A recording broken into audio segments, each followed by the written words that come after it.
My name is Ruben Steven. I'm a current sophomore at MIT studying mechanical engineering and computer science. And today I'm here with... I'm Andre. I studied chemical engineering and math. I graduated in 2024, and now I work at BlackRock as a data scientist. I'm Dankwa. I also graduated class of 2024 from MIT, studied aerospace engineering, and now I'm working at a aerospace strategy consulting firm called Renaissance Strategic Advisors. And I'm Jose Martinez. I was originally class of 24 with Dankwa and Andre, but now I'm class of 25 at MIT studying computer science. And I do software engineering, basically. Right. And low-key, I think that transitions pretty well into like, I'm overall interested in like, first, you guys' day-to-day, like at BlackRock and at that aerospace agency, and as well as like how your like senior year is going. And then how like what the story was that led y'all to found Anabolic. Yeah, I can go ahead and get started. So yeah, my day-to-day working at BlackRock is pretty simple. So I mean, I get in around 9:30 a.m. every day. My day is primarily like I'm either leveraging AI tools, building AI tools, or looking at large data, financial data, in order to inform trading, create new like innovations or new tools that portfolio managers may use. And yeah, that's like what my day-to-day really looks like. I think so. Honestly, I have tons of different projects that might get assigned, and I just kind of prioritize whichever ones are more pressing, and like try to spin out as many things as I can as fast as possible. So yeah, I work like good 8-hour days, nothing too much, like, and yeah. Loki, when you say like leveraging AI tools, like which language, like are you guys using like ChatGPT, or do you have your like own custom like LLM? Yeah, we have our own ChatGPT like walled garden. So like essentially any of the data that we input into its API isn't sent over to like OpenAI and stored in their database. So it's a model that isn't necessarily learning off of our data, but it's like just a one-time like snapshot in time model that you can ping at any point in time, and it'll give you like a response based on however it was trained, which is like, I don't know, ChatGPT's 4.0 model, I think, is trained on all 2024 data. And so it has like pretty recent event data and all that. But primarily, I mean, the use case I'm using it for is like, sometimes I might be using it to like generate information based on data or things like that. And I'll like multi-thread it, like just depending on how much data I have to input. But that's typically like what I do on the day-to-day. I should. Yeah, I can go next. Similar to Andre, I also going around like that 9 a.m. area. Most of my days usually spent doing research to inform different market analysis for our different clients. So we just answer different strategic questions, sort of like how can they enter different markets in the aerospace and defense industry, how they can pursue different government contracts, how they can best grow their business, just any strategic questions that our different clients may have. They sort of pose those to us, and we sort of do the analysis, working a lot with Excel and making deliverables and PowerPoints to sort of share out some of our findings to inform their decisions. Right. Loki, this is like I guess like quality of life type question, but like specifically because y'all are both Black dudes in like highly corporate environments. So like what is like the felt experience like in terms of like, do you feel any chafing in terms of like your work environment, and or does it feel a bit uncomfortable at times? I can start. I definitely would say, I mean, to start, my team, I'm the only Black person on my team. In my like broader team perspective, my division, there's not very many. The only person, which is pretty inspiring actually, is the lead. It's like the top lead of our division. The head of research data analytics is a Black woman. And I think that's pretty inspiring, at least for me. So it shows me like you can achieve things like that and get to a spot like that, and they'll raise you up if you're good. And so I guess it kind of keeps me grounded also, in the sense that maybe not like there might not be a lot of us there right now, but like it's growing, and in the future I'd see it getting more and more diverse. And I think BlackRock does a really good job at although there's everything going on with like the government and DEI and getting rid of those things, I think they still really prioritize that. They make it one of their goals every year, and it's something that everyone has to list down as like something they've done. So like at the end of the year, you do your performance review and all of that. Included in that, you have to see what you did to promote DEI throughout the year. And it's like an important thing, whether it be like just being an inclusive person, where you're like trying to be collaborative and work together, or whether it's you're leading one of like, we have a lot of different organizations for people of color, or for women, or for just whatever type of like different group you associate with. And so you can be a leader in one of those, or you can attend a lot of those events. Things like that are really highly looked upon. So it's really enabled me to be, I guess, pretty cohesive and fit in. Right. Yeah. For me, at Renaissance, like I feel like it's a very diverse group of people. Like we have sort of all different people from all sorts of backgrounds. That being said, there aren't as many Black people in general. Although we are a really small firm, we have about like 70 total employees. But I mean, I feel like in general, and especially within the DC area, I mean, known for being the place for like Black professionals, you sort of get to see even just outside, and even working with our clients, like you just get to see all the diversity around the area. And I mean, within the company, it's definitely a good time. So I never really feel like it's a problem, sort of. It's sort of like people of different backgrounds come and go at the company often. So I mean, we have that wide range. Real. And then Jose, like, yeah, how's this year been for you, fam? Oh wait, I can't hear you right now. Yeah, we can't hear you. I had the mute on. So I can talk about a little bit of like maybe some of the experience I've had, and then kind of lead into how Anabolic started or how that happened. Yeah. All right. So like I said, I'm still in school, and I guess maybe I can start like 2 years ago. I was in aerospace engineering classes with Dankwa, and around that time, my year semester, I had already kind of been tinkering around with like app development and stuff, and I was like just very early stages, just kind of enough to like I had like a very basic app, and I was like, I like doing this thing. And right before that semester started, I was already on the like verge of like switching majors and things. Like I was already talking about that, and I actually got a job opportunity for a software engineering job at a supply chain management software company. And I guess when I got that job and I hadn't even switched majors yet, it kind of made me realize like, oh, like, like my talents, or at least like the things that I'm interested in, are definitely a lot more suited for computer science. And so I made the decision to like switch majors, because not only did I like think I would enjoy the major more, I also felt that it aligned more with like my hobbies and the things that I was already working on, like regardless. And so I made that switch that summer. I worked the job that I had gotten, and it was everything that I expected and more.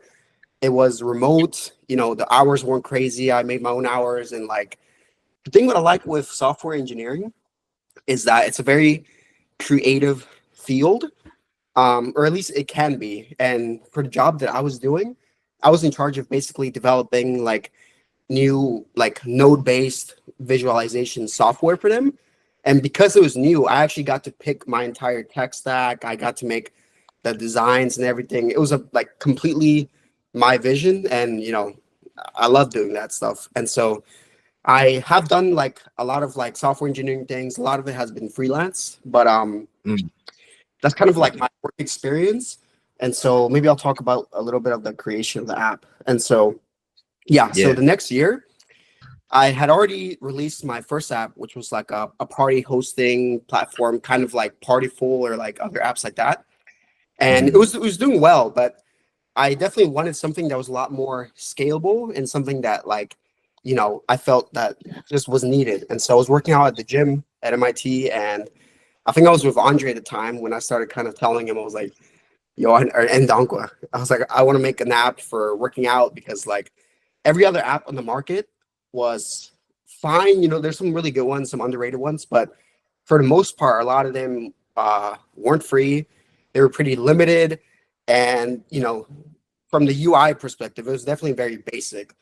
And I just felt like it would be to like Like that would be a great second project. And actually at the time, with my first app, I was actually splitting up the work where I was doing the front end design. So like for those of you who don't know, front end is like the stuff that the user sees. So like the buttons, the design, the colors, like everything. And my friend, which is my co-founder originally, he was doing all the back end stuff. And like it was like a good workflow, but eventually I kind of started feeling that like I was being held back because I had all these ideas and all I could do was make the mock-ups, and I didn't have like the experience to actually make them work. And so when I was making the fitness app, which is Anabolic, I decided to like do everything myself so that I can go ahead and like, get rid of that stuff that was holding me back and just kind of have like more power. And so, yeah, that's kind of how that started. And I'll pause for questions or whatever. Yeah, I was just interested, like, in terms of like gaining that skill of learning the back end. Like, what were the biggest obstacles that you ran into, like, while trying to do that? And then, like, what were the strategy, like, biggest obstacles, how you overcame them? And then, if you were telling somebody who's like, "Oh, I want to get into app development right now," like, what mistakes should you avoid as like a first time starter? Yeah, actually, I can talk a lot about that. So, for someone trying to get into app development, I think the biggest thing is that like start small, because when you want to post to the app store, if you want to actually post like an app that's like public and everything, for the most part, you will need like a legal entity to like submit the app store under. And so if you go into like app development knowing that and being like, oh, before I put anything of my work, like I gotta go ahead and like register with like the government, like pay some fees, like get taxes, like it's going to be a very daunting task. And so what I recommend is, just learn a language. And so I guess I'll talk about a little bit about the tech stack. So, okay. So I recommend Swift, because Swift is like Apple's proprietary language, and it's actually open source, but they have a framework, a UI framework called Swift UI, which is like basically it's a UI framework that contains all of like the components that you're familiar with like when using Apple, like Apple's calendar, Apple's like navigation bars, like all of those things. And so if you start with a language like that, first, like it'll be easy to learn. And like second of all, it like if you make an app with that language, it's very easy to then go on to like post in the app store and whatever.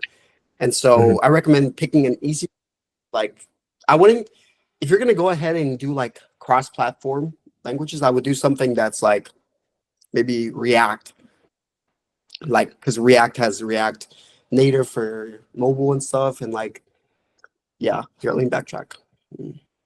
Okay, so like I said, just go ahead and make it like your first project. Don't worry about posting it to the App Store, because a lot of times, like realistically, you're gonna give up on a project because you're gonna be like, oh, this is not the one. Let me do something else. And so if you already spent all that trouble like making like the company, everything, it's gonna just feel like a waste of time. So just start small, get something that works, get an MVP out there, and then test it with your friends using test flight. Like once you confirm that it's like working, that you can see it growing and you have like a roadmap for like scaling it up and everything. And only then I would suggest start thinking about like, okay, now I really got to get like a company, like an LLC formed. I need to register it. I need to like get it posted on the App Store so that strangers and anyone can like download this without having to go through like the test flight intermediary. So yeah. One more thing I guess like is very important is in terms of tech stack, I highly suggest using Firebase. And so Firebase, what's called backend as a service, which is essentially like, I guess it's like what it sounds. It's like you have backend frameworks and stuff like Mongoose and a bunch of like other DB where you have like full control of the backend and you can write server-side code and everything. But for people who are just starting out, that's like not something really realistic, So if you use something like Firebase, it's basically like it's codeless server-side like functionality, and it comes with a bunch of other like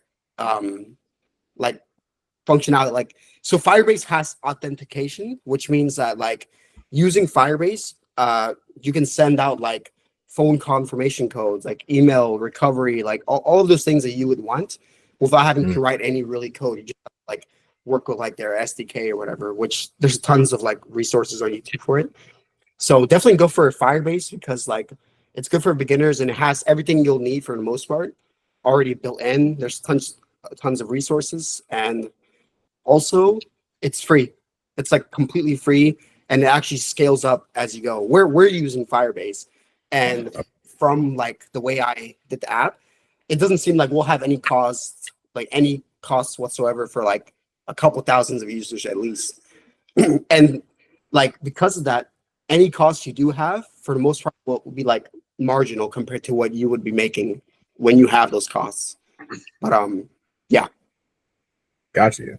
So I'm gonna just like paraphrase and then correct me if I'm wrong.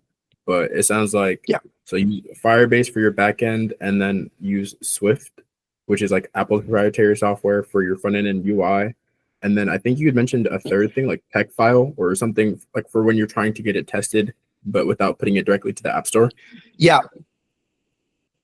So I would use TestFlight, which is it's like Apple's way of posting like apps that are being like developed without like putting on the App Store. And like to get something that's on TestFlight, you have to be either invited directly by the developer or like you want to join like the TestFlight. It's like some of the most popular apps, not like Instagram or anything, but like some popular apps have a TestFlight separate where like, you know, like the App Store has like the latest version that's like stable and like the big release, but you can join the TestFlight to like help test like features that aren't going to be out for like a few months. It's similar to like when people are downloading the newest iOS, like before it's like been released, like their developer stuff, like and so I definitely suggest that path.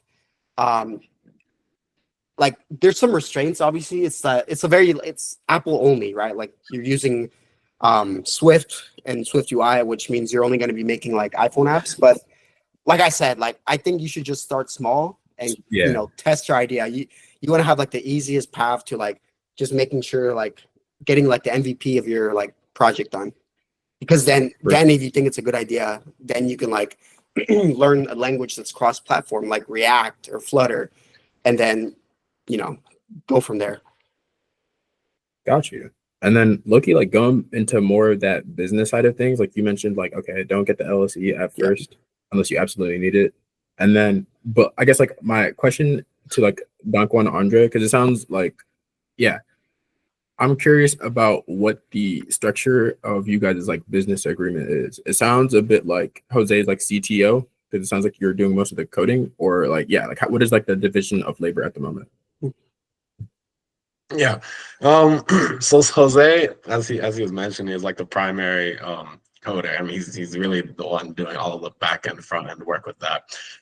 What me and Andre sort of do to assist Anabolic as a whole is we do a lot of the marketing aspects.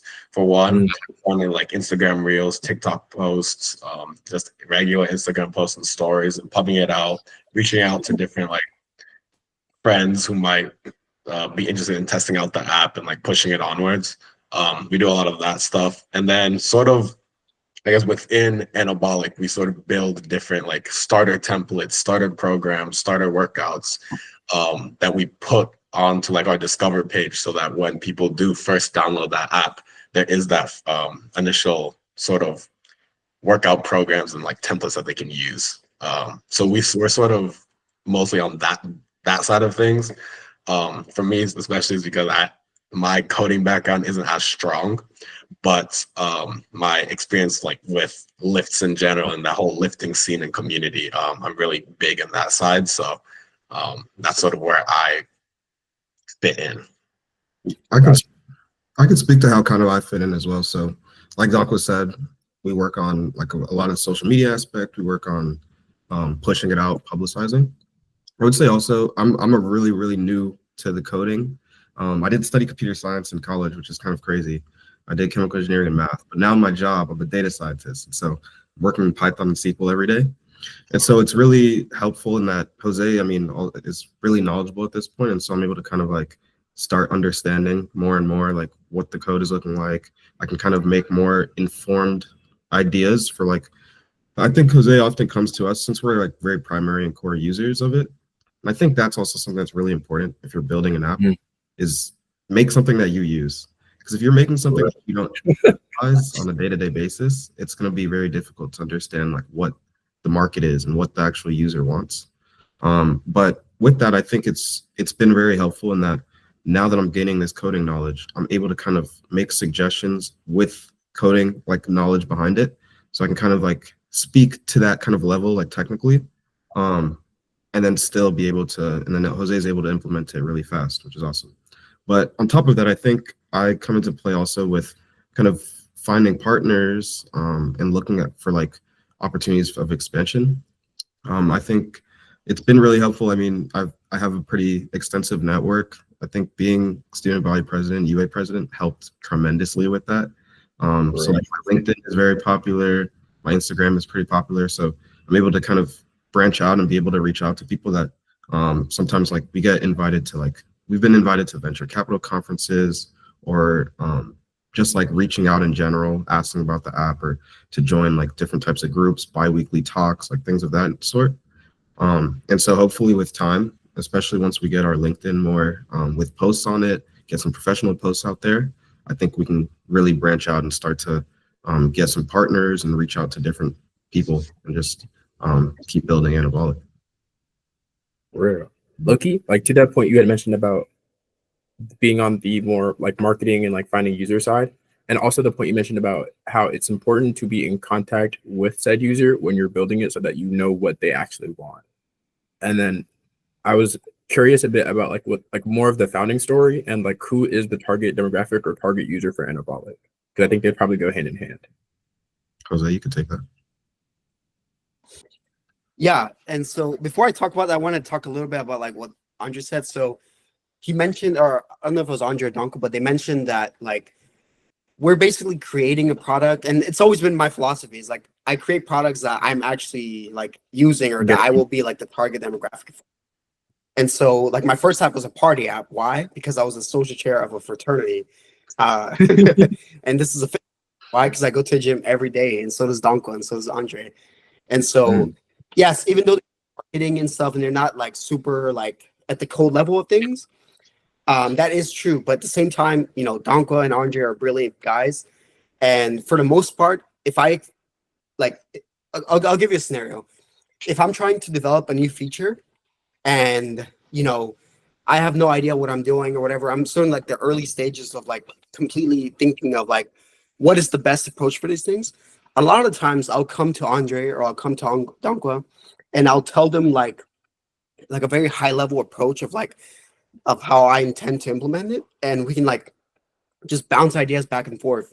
And I can use technical terms like, you know, I'll talk about like, oh, what data structures should I use? Oh, should this be a separate collection? Like, oh, like you know, and I just like to bounce ideas back and forth with them because it helps me like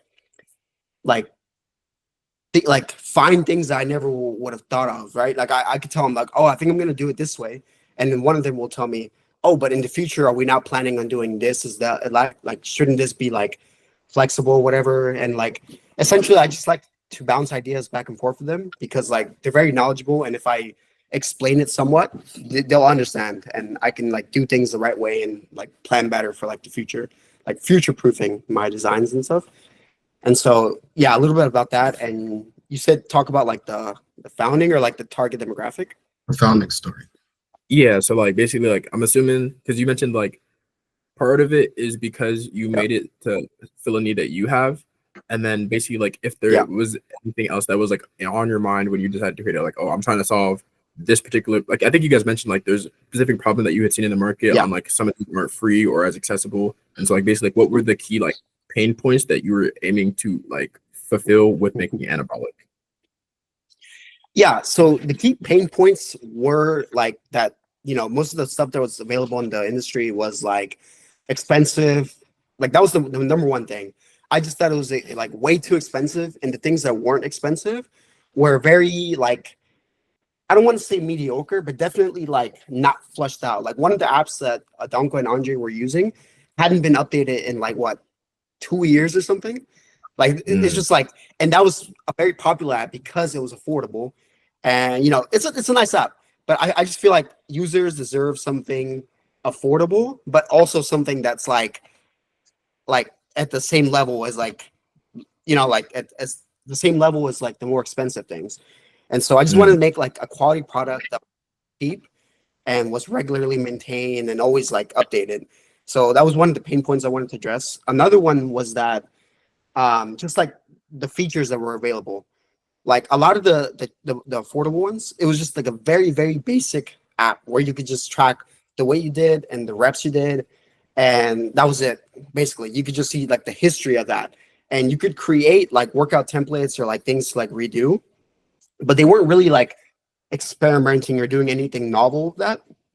And so that leads into my like third point of like, not only did I want to do what these other apps were doing, but better and cheaper, I also wanted to do something different. I've always been a big like fan of like social media and integrating like social aspects to apps, because I think it's like it just drives like engagement and makes like the app more fun to use.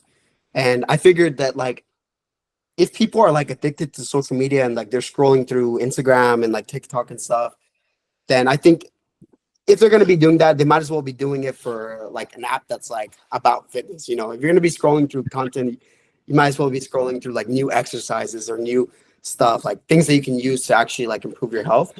And so that was like the third idea of like what I wanted to do differently. And so I guess I'll talk about a little bit about like how the app does that. So the app Anabolic, it's just like any other fitness app in the sense that it tracks like, you know, like your reps, like the weights, like how many sets. You can add notes to exercises. You can just track like what you did on every exercise for every workout. And with the notes, you can like write down what you're feeling. Like sometimes, you know, sometimes I'll do like 3 sets of 10, but I can write down, oh, that last set, I didn't fail it, but I was definitely like half repping, or just like, you know, keep in mind, like maybe next time, even though it looks like I did 3 sets of 10, let's keep the weight and like slow down. Let's like make sure you're doing things right. And so it does that, like, which is what every other app does. But the new thing, and like the thing that isn't really being like explored like in this industry, is that you can also go in the app, like after you do your workout or whenever, you can search other users and see what they're doing and like any workout templates that they have done. And not only does this like help keep you and like your friends accountable, because like, you know, sometimes like I'll do like a leg day or some shit. It's like 3 exercises, and like I'll get a text from Andre being like, you know, you didn't even do like squats, like, and so I'll feel bad. I'm like, oh shit, I gotta redo that. So it helps keep you accountable, but also it's like Dankwa is a very muscular man, and so sometimes I'll go on his profile and I'll see how can I get shoulders like that. And so I can see his like I can do exactly what he did for that workout. And you know, not only does that get more like resources, it also helps like not let my workouts become stale, because I can always find new things without having to like search YouTube for it, you know? Like I've always thought that like YouTube and TikTok are good places for finding workouts and TikToks, but it can never be the best place because it's not the only thing that it's doing, you know? You're always going to be like when you're looking through fitness content, after you scroll for a little bit, it's always going to be other like random shit like bleeding through. You know, you're going to get a random video of like some, I don't even want to say it, something you don't want to see. And so I think that like, if I can expand on like Anabolic, it can definitely be like the definitive place for like finding new fitness content. Yeah, and I'd like to sort of add on to that and touch on the sort of like target demographic aspect. So we don't want to push, I guess, the notion that anabolic is really just for people who want to pump heavy iron and just become like really big. We want to sort of target all types of workout levels, workout experiences, and just a bunch of different I don't really know the grouping I would call it, but I guess for example, we make a bunch of different programs and a bunch of different collections for like recovery workouts. So anyone who's had any type of injuries, we sort of want to make more programs tailored for them so that they can sort of rebuild that strength and then maybe move on into the more bodybuilding aspects, or if they want to do some powerlifting stuff as well. We also want to like implement some like cardio programs, core development, just so that we can target any type of workout that someone would want to do. So just want to reiterate that point. It's not necessarily just for, you know, getting big cat's shoulders looking like Arnold Schwarzenegger, but it's also like building that athletic base in general, or just sort of, it's fitness tailored to you. It's whatever your fitness goals are. We have this app and we're pushing out these programs so that you can reach those fitness goals. Real. And like, I guess I'm gonna do another like a round of like paraphrasing, and then correct me if I'm wrong. But like when you guys were describing it, one of the main things that stuck out to me in terms of like the value adds, it's that customizability, the discovery, and like the accountability from having other people. Like one of the main things that sounded like it would draw me is the fact that like I can see exactly what this other person is doing. So it's like if I want to emulate, like for example, like maybe I don't want to be Arnold Schwarzenegger. I want to be on some more like Brad Pitt from Fight Club. I can see like my homeboy who looks like that. What is he doing every day? All right, I'm gonna go do that. And even better, if you want to look like Brad Pitt, we have celebrity templates.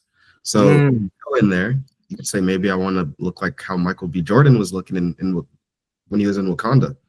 You could go onto that. You could find his template, and you can do his exact workout. You can even do his whole program. It'll be like an 8-week program.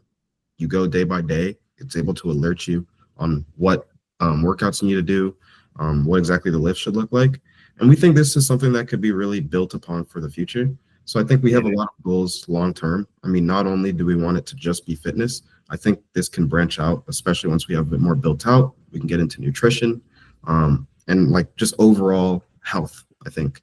We're thinking about like Apple Health integration and just a lot of things of that sort. I think this can be a very all-encompassing kind of health and fitness app. But fitness is, I guess, is our main focus right now. And once we have that built out, we branch that out and also implement more of the social features. I think there's tons of room for growth. Real. And like low-key to that point of like the social / like networking aspect of it, it's a slightly a tangent, but you had mentioned like the different positions you guys had adopted during your time in college and how they're helping you now. Because like Andre, you mentioned being UA chair, and then Jose, you said mentioning being like social chair of Theta Chi. So like, I guess the more general question is like, which experiences or I guess positions or opportunities that you pursued in college do you think have helped you the most in your current endeavors, and like why so? I could start and then can go around, I guess. I mean, throughout college, I had a multitude of different positions. I was Theta Chi president for half of a year. I was financial board chair of the undergraduate association. I was president of the undergraduate association. I was a TA. I did EUROPS. So I had quite a few different roles and positions. And I think all of them really work together in helping me kind of become not only just like a technical, like being able to be good at technical things. But I think for one, being able to build my network, as I said earlier, that's been extremely helpful just in us being able to kind of reach the people that we need to reach. But also I think it's really been helpful in like team organization and like being able to lead people and also just like being able to organize things. I think that's really huge. Because whenever you have a team, whether it's a big team, a small team, and any type of project, organization is key. If you're able to be organized, set deadlines, and hold each other accountable, you'll get things done. And so having that knowledge from being president of two organizations like the fraternity as well as the student body really, really keyed in on my organizational skills. And so it's been really helpful in that like I'm able to schedule things, like put things on calendars, like have our chat. We have our chat that we're always messaging in and like being able to like set deadlines for things and just make sure that things get done. And it holds all of us accountable because it's not only like Jose that has to code things up. I have to make social media content. Dankwa has to make programs and templates. And so it's just an ongoing kind of collaboration. So I think like my role in leadership has really helped in that. Yeah, I honestly agree with a lot of what Andre said. Leadership roles in general. Like for example, I was Datacard vice president for half of the year. I was Datacard president for a full year. I was an election commissioner, also TA. So I've had a bunch of different roles. Um, and I guess another thing for me specifically is I'm of the belief that networking is really like the key to the world. That's something that my dad has always ingrained in my head. So it's like always taking on those like leadership roles and being able to sprout out and like be other leaders and developers and like that. I feel like that's just extremely beneficial. It's been really helpful, especially with Anabolic, helping me be able to reach out to sort of different groups of people and sort of share what our goals and our aspirations are for the project. And then also with the leadership roles comes that organization aspect that Andre was mentioning, sort of being able to manage people and just keep everything organized in a well-oriented manner. So it helps us stay on track and to just keep being in line with sort of what we want to do for the future. Mm. Yeah, and similar to them, you know, I was also in Data Chi fraternity, and I had a lot of roles within that fraternity. You know, I was brotherhood chair, I was social chair, historian, secretary, and you know, in each of these roles, I learned something different. But also, like one thing that was like in common or like some philosophy that was reinforced was like just the idea of like kind of like leading by example. And so, you know, everyone talks about it, but it's such like a big thing. It's like anything you're doing, like if you want any credibility in it, you need to be like also like not only capable of doing it, but also actively doing it. One of the roles I did in the fraternity was secretary, and like the main responsibility, other than like taking notes and stuff for us, was assigning chores and like stuff like for people to do in the house, right? Because we don't have maids, or I guess we did have maids, but they only came like once a month for like emergencies. But for the most part, we were in charge of like the hygiene and like just like making sure the house doesn't fall apart. And so, you know, in secretaries before me and some secretaries that have come after me, they kind of just like assign the duty and just like never really even think about it. They're just like, okay, you do this and that and like whatever. But when I was like secretary, I made sure to like not only like assign other people like duties, I made sure that it was very like equal. Like I kept track of who did what when, made sure that like the next month if they had a really hard duty, the next month they would do something very easy. And you know, then they would alternate, making sure everyone's at least doing something. So I was doing that, but also I was giving myself like two duties. Like I wasn't just like putting everyone in there and like not like, when I was social chair at parties, I wasn't just like in my room. I was like the one outside, like at the door. I was like going up and down, making sure like other people were like where they were supposed to be and everything. And like this was a way of thinking that like I really like live by. And so it kind of ties into when I was making apps is like not so much as lead by example, but like making sure that whatever I'm working on, whatever I'm doing is something that I'm like, first of all, passionate about. And second of all, something that I myself plan to use like religiously, right? Like, why would I ever make something that I don't think is good and that I don't think is like worth doing every day? It's not like worth being an app. And so, yeah, it's just like something that I do is like anything I'm working on, I make sure that I'm like the target demographic for it. And like, that's just like a good thing to do. Like when people like when people who know me that know that I work out and do whatever, they find out I make an app, they're gonna know that it's like from someone who actually knows what they're doing or who knows what's like lacking and stuff. Yeah, like and I think it's the key to a good product. Yeah, adding on to that as well, I'll say a big value add on my end as well is I actually worked at the Z Center at MIT for like a couple of years. So I was able to sort of see like who was coming in and out, like the different types of workouts people would want to do. Like different members of the community would come up to me and ask me like, oh, I'd like some tips on this. I'd like some tips on this. Maybe, oh, I just broke my ankle. Do you have any recommendations for like recovery aspect and stuff like that? So I was really like in tune with the community, I guess, working at that gym. And then sort of just like, since I'm just big on fitness myself, I've been sort of building my own base with that as well. Like I've made a bunch of programs for my different friends in high school and some of my friends in middle school, just so that they can also reach their training goals. So similar to what Jose was saying, when people hear like, oh, I'm assisting in making a fitness app, then they're like, okay, he's definitely knowledgeable about the field. He definitely knows what he's doing, and it's definitely going to be a reasonable product, because he's really tapped into like the community and just the area in general. And to second on what Jose said, I think the leading by example is huge. I think Jose does it a lot, and it really inspires Dankwa and I to like work, right? So I'll be like at work, slammed with work, I'm coding, I'm locked in, my headphones are on, and I get a text from Jose, new feature dropped. And he's like going in depth, showing us like the technical side of it. And I get super inspired. And I'm like, all right, when I get home from work, I'm making a new video, I'm posting some new content, I'm like trying this out. And like that, I think that continuous cycle just kind of allows us to stay very locked in on the app. Because as soon as I see things like that, I just get really excited. Me personally, like it's just exciting for me because I use the app every day. I'm a user. And so I'm like, oh, there's this new feature. I can look at Michael B. Jordan's template now.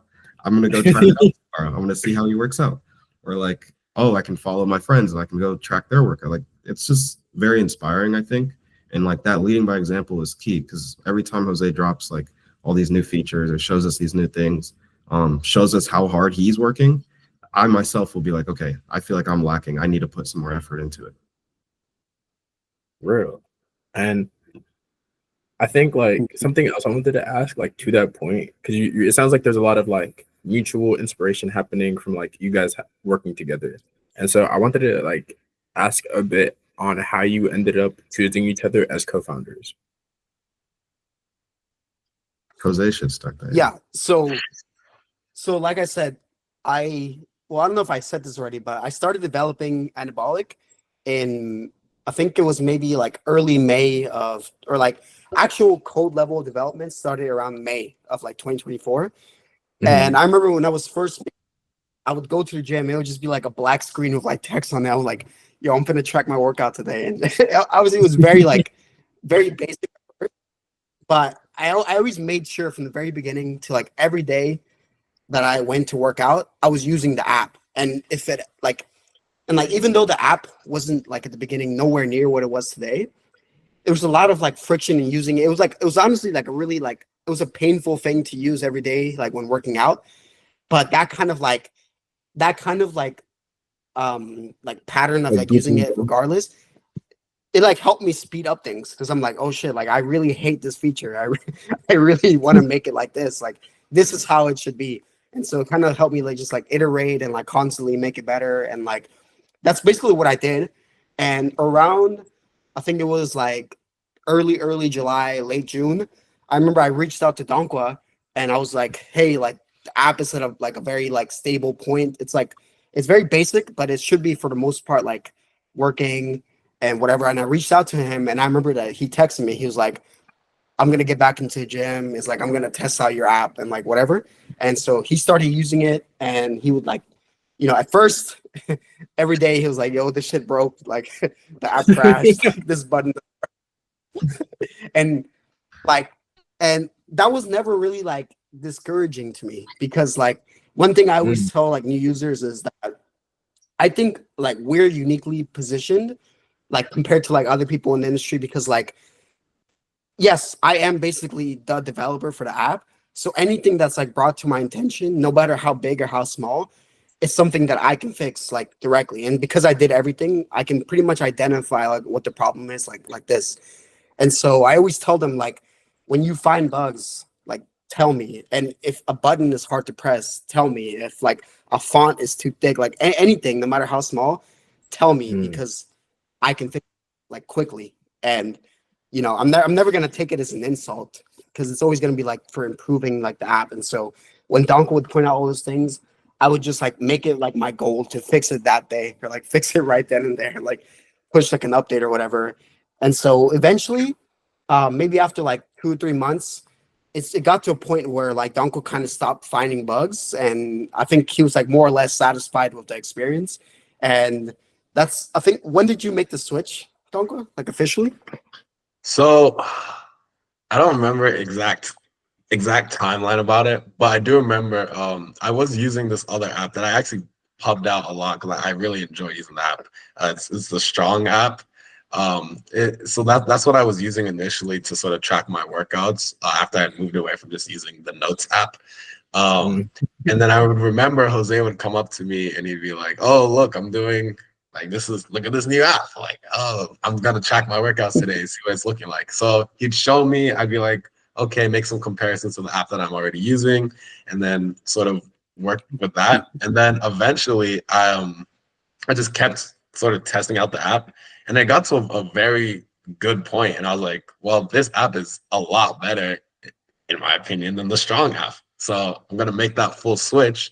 And in doing so, I was able to sort of find, I guess, some more bugs as being more of an active user to for Jose. And then again, I was sharing it all the feedback with him, and he'd make super quick adjustments. Be like, "Oh, okay, I fixed it. Look at it again." I'd be like, "Oh, these buttons are kind of hard to click. The refresh speed is a bit slow," things like that. And then bring it up to Jose, he'd fix it like almost instantly. And feel like we're just able to bounce back with that. And then I just made the full switch into using Anabolic. Again, I don't know when, sometime in 2024, but yeah, so Dankwa was the first one to make the switch because I was nagging him like every day and stuff. And I remember I reached out to like Andre also like pretty early in, and he tried it, and it was obviously like the app was obviously like at a very basic point. So he tried it like once, twice, and to him at that point, it wasn't like better than what he was already using. And so he didn't make the switch.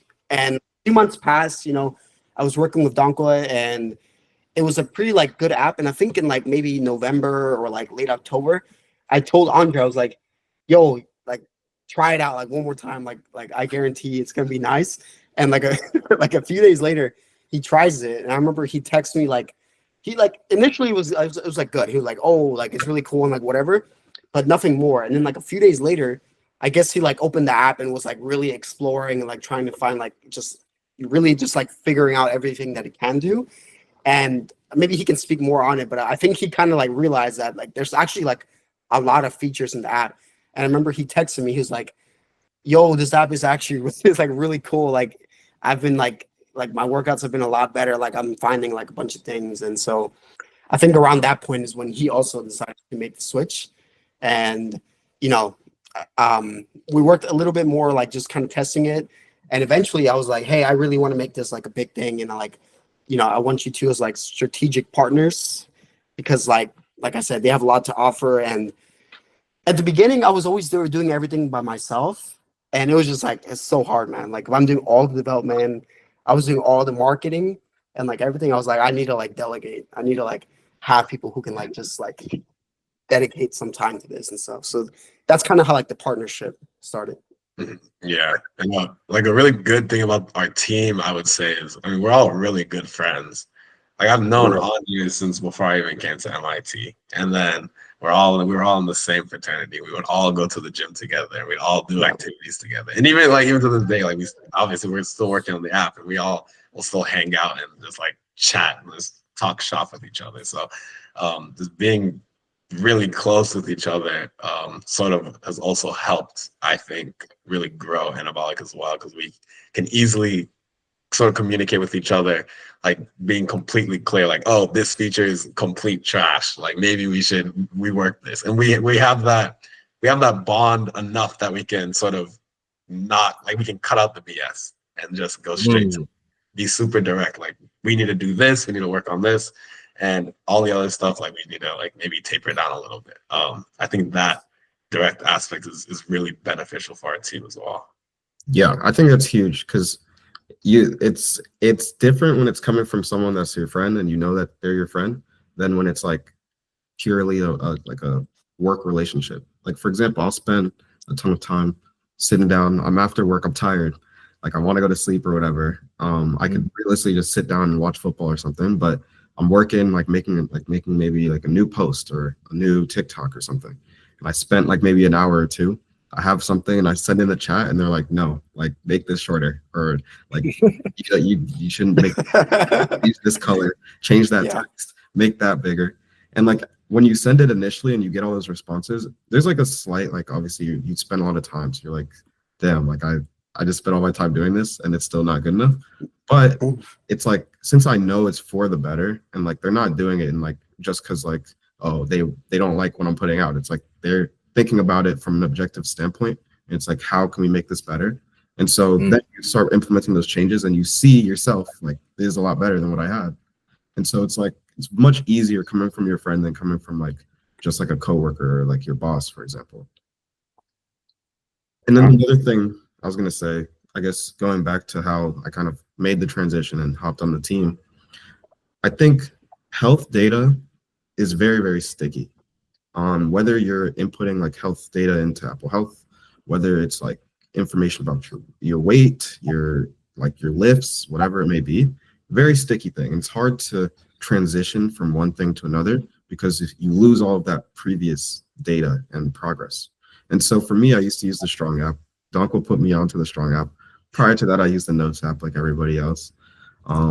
And the transition like was really, I guess the friction for me was really like, I have all of my data on the Strong app. If I switch over to Anabolic, I'm going to lose all of the progress that I've made. I'm going to lose like the data I have on all of my lifts. I'm going to lose the data I have on my weight over time. And I'm going to lose like the templates that I created.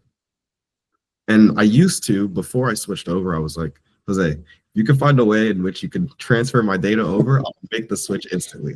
Like I used to always tell him this.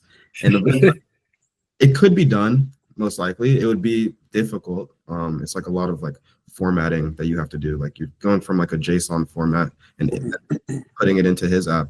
And like tags may not match up and be aligned. It'd be a very like custom process. And it's like not essential. Maybe it's something we do in the future. But I feel like it's something that's not like extremely core because Jose was like, okay, just use the app. Trust me. Like if you hop on the app, you start doing your workouts, you'll gain your data back. Cause like after time, you're going to build out all that data that you have. And two, there's more features. And I think that was what was really big for me. So like, I was like, okay, you know what? I'll just use both of these apps simultaneously. And then once I have all of my data built out into the new app, I'll switch over. And also the fact that it was free was crazy because I was paying, I think it was a $30 a year membership. 20 a year. Yeah, $20 a year to use the Strong app. But I can use this other app for free and have all of my data transferred or not necessarily transferred, but I could have all of my data saved. I think that was huge. And then the fact that there was even more features and new features was really exciting. So not only do we have like just logging exercises, you can look at the stats for your exercises. So say you did a push day, but your shoulders weren't targeted that much. You'll see that. Your front delts weren't targeted that much. You'll see that in like very good detail. And so these additional features made me just like, okay, I'm selling myself short and without using this app. And also the fact that you can really like change up your workouts very easily. Because I think something that I used to struggle with a lot was getting stagnant with the workouts. And I think your biggest gains come when you change things up here and there. So like obviously you have to stay pretty consistent. That's kind of why we have the programs. So you do a program maybe for 4 weeks, maybe for 8 weeks, 6 weeks, whatever it may be. And then after that, I think it's really important to have that time where you shift things. You kind of shock your body, people say, and you can get more muscle growth while you're targeting different groups that you don't necessarily hit all the time. And so the app has been great for that because it's able to recommend you similar movements. You're able to filter for different exercises based on what you have, that's gigantic. Because for example, I work out here in my apartment and I have a gym downstairs. My gym doesn't have everything. It's an apartment gym. It has a lot of like the basic things. It has the cables, it has dumbbells, it has a few machines. But when I go down in the gym, I'm able to just go on the app. I can input, okay, I have cables and I want to hit chest. And it'll give me a whole barrage of different exercises I can do that I may not have even known about. And I think that's a very, very impactful thing because it's able to keep my workouts fresh every single day. And otherwise, if I'm using another app, there's no way for me to find these new workouts. I can go on TikTok maybe and look at like what the trend toy that's just posted or something like that. But other than that, like it's difficult. Where am I going to find like a new workout? So, yeah. Loki, this is more of just like a general fitness question, but I'm pretty curious, like in terms of building up the skill, or I guess like the habit of working out. What would you guys say like was the biggest mistake, or like if I could have, like if you could go back to yourself like 2 years ago and be like, bro, stop doing it this way, do it like this, or like start doing this because it's gonna get you like way bigger, way faster, or like get to your goals way faster. Like what was that hurdle for you guys? I think for me, like Mm. definitely like one of the most important things was just like making sure to always have like progressive overload. And so like at the beginning, I was working out and I was like hitting weight and doing reps, and like, I would come in the next time, and the next time I would do that exercise, I would be like, oh, did I do 30 pounds or like 35 pounds or whatever? Like I didn't remember what weight or like exactly what I had done last time. So I would just grab the weight, and a lot of times it was like the right way. Like I did remember correctly, but like I would always end up like doing like for example, if I was doing like bench press or something, like I remember last time I was like, oh, last time I did 185 pounds for like I don't know, 3 or 4 reps, because I didn't know. Then my goal like this time was just to try and match that, and so I kind of got stuck in this like bad loop of just like, damn, like I'm just gonna do what I think I did last time, and hopefully it feels better, And so I think one of the biggest that I made, and I made it before I started making this app, so it's not even just like getting that. Like the biggest thing is just like know what you did last time, and always try to improve in some capacity. Like improving doesn't mean just like increasing weight. It could look like increasing reps. Like for example, sometimes I'm stuck at like 50 pounds for like 8 reps, and I'm like, damn, like okay, it's feeling solid, like whatever. Do I go to 55? Before I make that jump, I always say if I can hit 8 reps, I'm gonna go to 10, and if I can hit 10, I can go to 12. And if I'm at 12, like solid reps for 3 sets, then I'm gonna jump up to the next weight for lower reps until I can like, and just kind of just repeating that pattern has been like honestly like the key to breaking through like plateaus is just knowing that improving doesn't mean weight, or it doesn't even have to mean more reps. Sometimes when I can't increase the weight and I know I can't even increase the reps, I just write down in like the notes of the app for that exercise, I'm like, just slow down the reps, or try controlling the form more. And I always set this like mental like benchmark of like, okay, when I can hit like, even though I don't think I can go up to the next weight, once I hit this like criteria, like when I can do 3 sets of this reps with like super good form, then I have to go up in weight, because I'm not going to gain anything from being stuck here. So yeah, just like that idea of like progressive overload. Yeah, that progressive overload thing, massive. That's why like tracking your exercises is essential. This is why I started in the notes app. Like you have to track your workout. Like, you're just never gonna know what you did a week ago or 2 weeks ago to actually build up from. Another thing I'd say is exercise selection. It's more so like there's like a group of workouts that you're gonna do for like, let's say your push days, your pull days, your leg days, or whatever. And you obviously need to like sort of curate that to best target each muscle group. You like when you're doing your chest workouts, you don't want to only do a bunch of upper chest workouts. Obviously, you have lower pec, you have a mid pec, like there's a lot of muscle fibers there that you need to target. But more so on the exercise selection aspect is also getting your body completely attuned to that workout. So when you're doing a bunch of like when I'm making a program, for example, I'll have like 2 different push days, and maybe I'll have slightly different exercises, but I'll keep doing those exercises for that entire duration of that program. So maybe like 8 weeks, for example. Then after that, you can then make the change. So don't always change, like every workout session, don't just change what exercise you're doing all the time. Like if in your like chest days, you want to do a bench press, you want to do an incline bench press, and you want to do a cable flies or whatever, keep doing those 3 exercises. Get your body actually used to doing those exercises. Once you sort of reach a plateau, I guess, or maybe that progressive overload is not progressing that fast, then you can switch to different exercises, obviously targeting the same muscle group. So maybe instead of a flat bench press with a barbell, you switch to doing it with dumbbells just so you can get more of that stretch, or maybe you switch from incline barbells into doing incline cable presses. Again, more stretch, different tension. But choosing those different exercises and sort of keeping it going for a long enough time so that your body can actually get used to it before switching is, I feel like, has helped me grow a lot more. Obviously, as well as this progressive overload, which is absolutely massive. Yeah. And then I guess for me, my biggest, I guess, obstacle was nutrition. So like coming into college, I remember Dankwa was my roommate. So I came in, I don't know, I probably weighed like 135 pounds, something like that. I would go to the gym every single day, but I wasn't seeing like big gains. Like I was shredded, but I didn't have like, I guess probably I wasn't building muscle. And so I would always be like, I would work out with Dankwa every day. We'd come back, we'd go to Baker Dining. And I was like, I would see what he would eat. And I'm like, all right, there's something I'm lacking in. Like, I need to start eating. He would tell me, like, you need to eat. You need to eat. So we'd go to Baker Dining. This was during COVID. So they would have, like, we weren't able to eat in the dining hall. And we'd have to take our food in containers back to our room. So firstly, the dining hall staff got to learn, like, who we are. And, like, were really tapped in with them. So by the time, like, after a few, like, probably, like, a couple weeks went by, we were, like, pretty close with them. And they would know, like, all right, these guys, they came from the gym. They want a lot of food. So we would come in, they would give us like whatever, like they would tell us like, all right, we got the chicken today, like we have this, and that. We would stock up, like I'd stock up. I got tons of chicken tender, like tons of like grilled chicken, put them in the containers, go back to my room.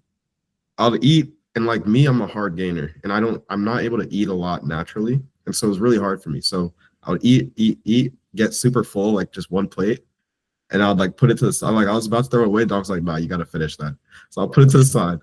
We would wait some time, like maybe at night we'd play a FIFA or something, and then I'll start eating again. And then like wake up in the morning, I'll be eating again. And like Dankwa also would have like food in the fridge. I remember there's a crazy meal we used to eat. This meal. It was Dankwa, what was it? It was sardines. So we do, the King's Hawaiian rolls? We get open it up. Get some sardines, put it in there, get some Chick-fil-A sauce, and just put it in there.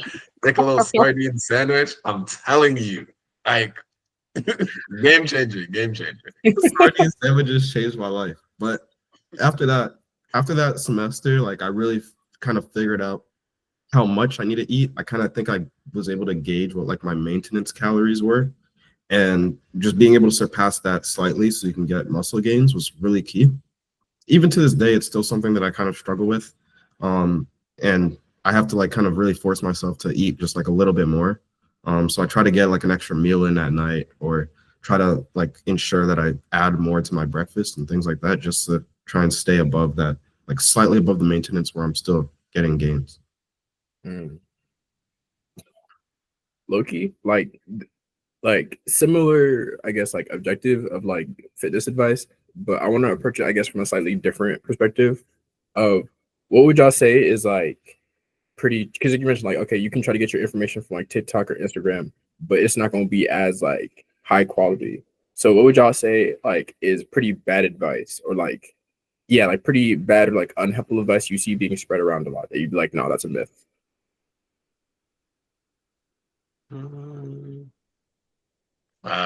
Hold on. I definitely have a specific example. Let me get that real quick. Some bad advice.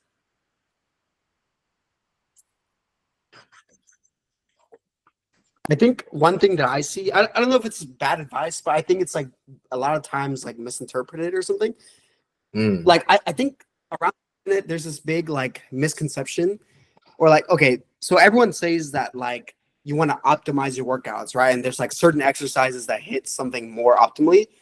And so obviously there's research and everything like that is true. But I think a lot of people are just like get stuck on that idea. Like they're doing a workout, they're like, I don't know how to work out because I don't know what's gonna optimally fucking hit my chest, like I think like people make is that they believe that too much. Like they believe that, there's gonna be some exercise that's optimal and everything else like is like so much less effective that it's not even worth doing. And so I think a lot of people just kind of get stuck on the idea. and they don't realize that like the most important aspect of like building muscle, in my opinion, isn't the exercise selection. It's just like how you're doing the exercise. Like it's just like going to failure, not every time, but like making sure that your sets are like difficult and sometimes go to failure.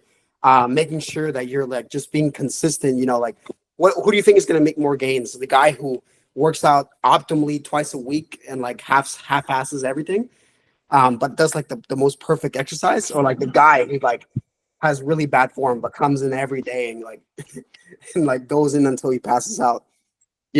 Like there's definitely like priority, and just don't get stuck on making sure you're doing everything perfectly, because that's not the most important thing. I think Yeah. a huge misconception actually also is people always tell me like I think something that's really important is I think weightlifting can be incorporated into any fitness goal. I think a lot of people like I talk to a lot of people about the gym all the time, and some people's friction to getting into the gym is like, I don't want to get big, like that's not my goal. But I think that's a misconception. I think you can lift and still like attain whatever fitness goals you want. You can lift to get stronger. You can lift to get more toned. You can lift to get bigger if that's what you want. But I think there's a lot of different things. You can lift for flexibility purposes or athletic purposes. And so I think weightlifting is truly for everybody, and can be. It's just a matter of how you do it. And you have to find ways in which you can incorporate it. And I think that's where our app comes to play, in which you can find different ways in which you can use it, whether it's recovery, whether it's powerlifting, Olympic lifting, like whatever it may be. I think you can find those goals within our app and you can achieve them. Right. Yeah, that's a great point. And then sort of going on Jose's adding on to what Jose was saying about like people being super focused on like getting the exact exercise correct or doing all the, like basically science-based lifting. Don't get it wrong. I love watching or like sort of consuming the media that's telling me about these different science-based lifts. And it does help me sort of decide what I want to do as well.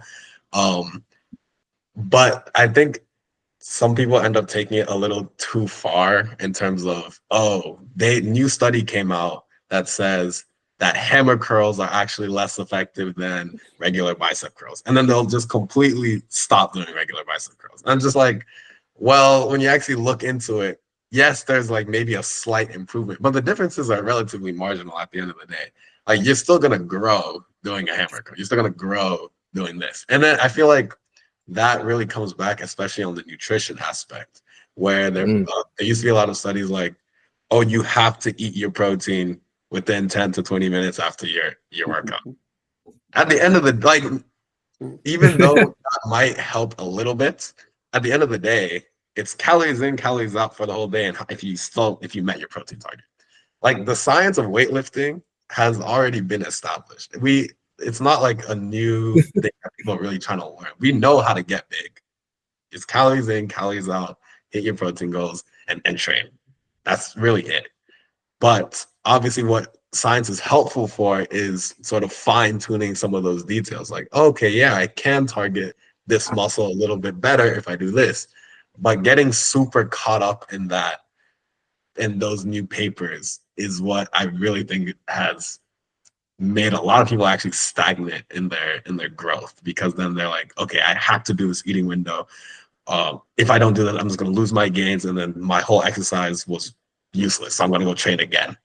I've heard things like that, which I'm not saying, it's not like someone is telling them that is good advice to do. It's more so that just with all the information that's out there, they are thinking that, yes, I have to follow the newest research, but that's really not the case. Again, Arnold Schwarzenegger he got as big as he did. He wasn't doing science-based lifting. That's it. Like he was not saying, oh, I'm gonna make sure I do lengthened partials and do 10-second like eccentric movements or whatever. He was just training hard, eating well, getting the protein targets, and he got big. Like that, at the end of the day, that's all it takes. So they just sort of tagging on to what Jose was saying. It's just sort of trying your hardest to adhere to the new science rules is just not really beneficial at the end of the day.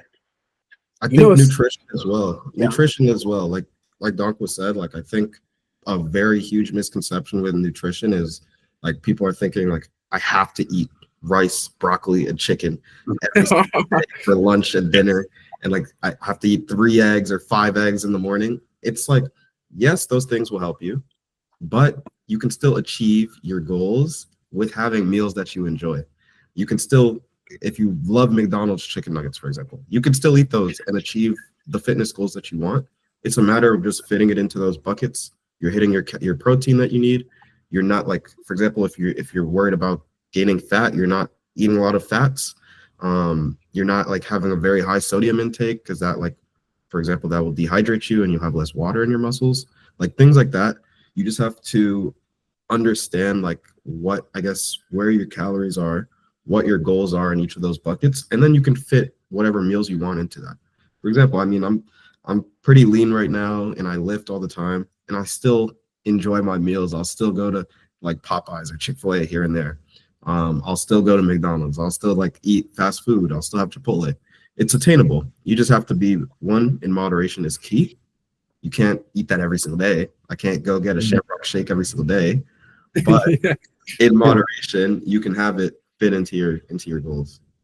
Mm-hmm. Yeah. Loki, like a meta point that I think like I wanted to highlight from like the stuff you guys were saying is that like, because the reason why it came to my head is because the same thing you guys were saying about fitness also applies to the stuff that I don't know, the field I've been working in is like self-education / like habits and like improvement stuff for like my content. And it's like you run into the same things, like you're trying to over optimize or like trying to like get the perfect, I need the perfect sleep schedule, like the perfect routine. When it's like, bro, just do the work, fam. It's about doing the work and like y'all mentioned, like the consistency aspect. And so I look, you wanted to ask y'all like about like in terms of like building up that discipline and like, okay, like working out, I feel like is a really good example because it applies to everything else. Like, okay, you're gonna have shitty days, you're gonna have days where you don't want to go in type shit. So basically, like, I guess what is you guys' like go-to method or like what systems? Yeah, systems that would be really important. Like which systems do you guys have in place to like keep yourself accountable, like on track with like your fitness goals? Yeah. So just a point real quick is like we all said, like this issue isn't just an issue in fitness. It's like it's an issue that's like present everywhere. It's like you never want to like, and I'm guilty. Like I'm guilty as charged. Like whenever I get in some, I'm always type to like I remember when I was trying to buy a TV, I spent like 2 weeks learning what OLED was and how pixels work. And I was like, I'm gonna get the best fucking viewing angle on this shit. And so I always over optimize. And for the most part, I'm like fine because I guess I'm just weird. But I think it's a big issue. And it, like for example, earlier when I was talking about how to get into app development, it's the same thing. You never want to just like make like you don't want to start like doing everything optimally, right? Like sure, eventually you'll want to make like a LLC, but why would you start with that? If you start something and you go the most optimal route, sometimes the most optimal route is like the hardest, right? Because there's like the most things you got to do, and it leads to people like just not being consistent with it. So like basically like how we all said, the most important thing is like consistency, right? And so I guess tying into the question you asked is like what like methods or like how do we like stay disciplined or stay consistent? I think a very powerful concept that I apply is, I guess it's a computer science thing. It's called like abstraction. So it's taking a complicated system and simplifying it into like reusable, modular, like basic blocks. And that can apply to anything, right? So fitness, like Dankwa was saying, fitness is a complicated thing. Like it is because we've made it complicated, right? Because any new research we make isn't going to redefine fitness. It's only going to make it slightly better, but it's going to complicate it hella, right? So I think if instead of treating like fitness as like everything like super complicated, if you just break it down into like basic things, right? Like what is nutrition? One of the basic blocks is calories in, calories out, right? Another basic block, a protein goal. Do you have to like does it matter like the amino acid profile of the protein sources you eat? Sure. Will it really like does it really matter? No, I think unless you're getting like if you're getting 200 grams of protein in freaking like cornflakes, like maybe you're not like, maybe you're selling, but like if you're getting it like for the most part, like meat or protein powder or anything else, like you're gonna be chilling.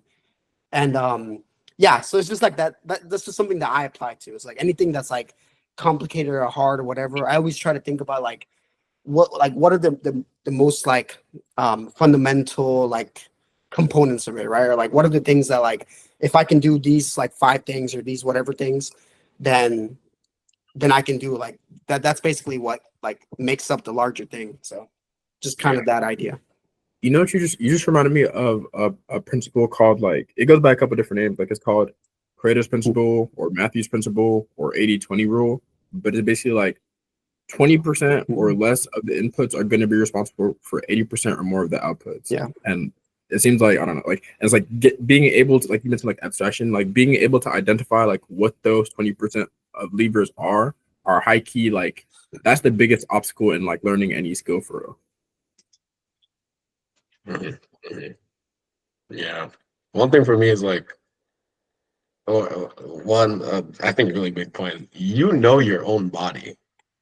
No one else knows your body. So you don't need to be open with yourself. You're gonna have hard days. You're gonna have days you don't want to go to the gym. You're gonna have days you were completely hungover last night. You had a really good night out, and you just wake up. You're like, if I go to the gym, it's gonna be a horrible session. You know your body. Like, you don't have to let someone be like, oh no, you have to go work out this day. You have to do all these 6 days. Because you know yourself, you can take the breaks. It's not going to harm you at all. It's not like, oh, one day off of the gym is going to make me lose all of my gains the next day. That's just not how it works. Or even if you do still go to the gym, you don't necessarily have to be like knowing it's a hard day, you can take sort of a lighter load. I go into the gym sometimes and I'm like, okay, I know that I'm not going to be able to train as hard as possible. I know I'm not going to be able to hit like these different PRs weight-wise. Maybe I'll focus on something else in the gym. Maybe I'll go in there and I'll do really light weights, but I want to maybe do complete like form work. Or maybe I just want to go to the gym, run on the treadmill for some time, just get my heart rate up, get the blood flowing, and then leave. I know my body, so I know it's like where to push myself and where to go from there. So just sort of like keeping that mindset where it's like, you know yourself, so you're going to help your own self grow. It's sort of what has kept me consistent and not really sort of dread the gym. It's never something like, oh, I have to be doing this like in this specific routine optimally to be able to reach my target. It's more like, well, I know what is maybe the most optimal in general, but for me, I know that maybe going to the gym all these days and training hard all these days is not going to be beneficial for my own person. So I think you just need to really get in tune with yourself, and then that's sort of going to help you build. And I think that principle honestly applies to sort of everything. Like again, you know yourself in any direction, knowledge-wise. You know your strengths and weaknesses academically, so you know what you can focus on. You know what you can do. It's just like general in the grand scheme of things. You know yourself. Don't let someone else tell you what they think they know about you, and then you can sort of just build yourself up that way. Real. Yeah.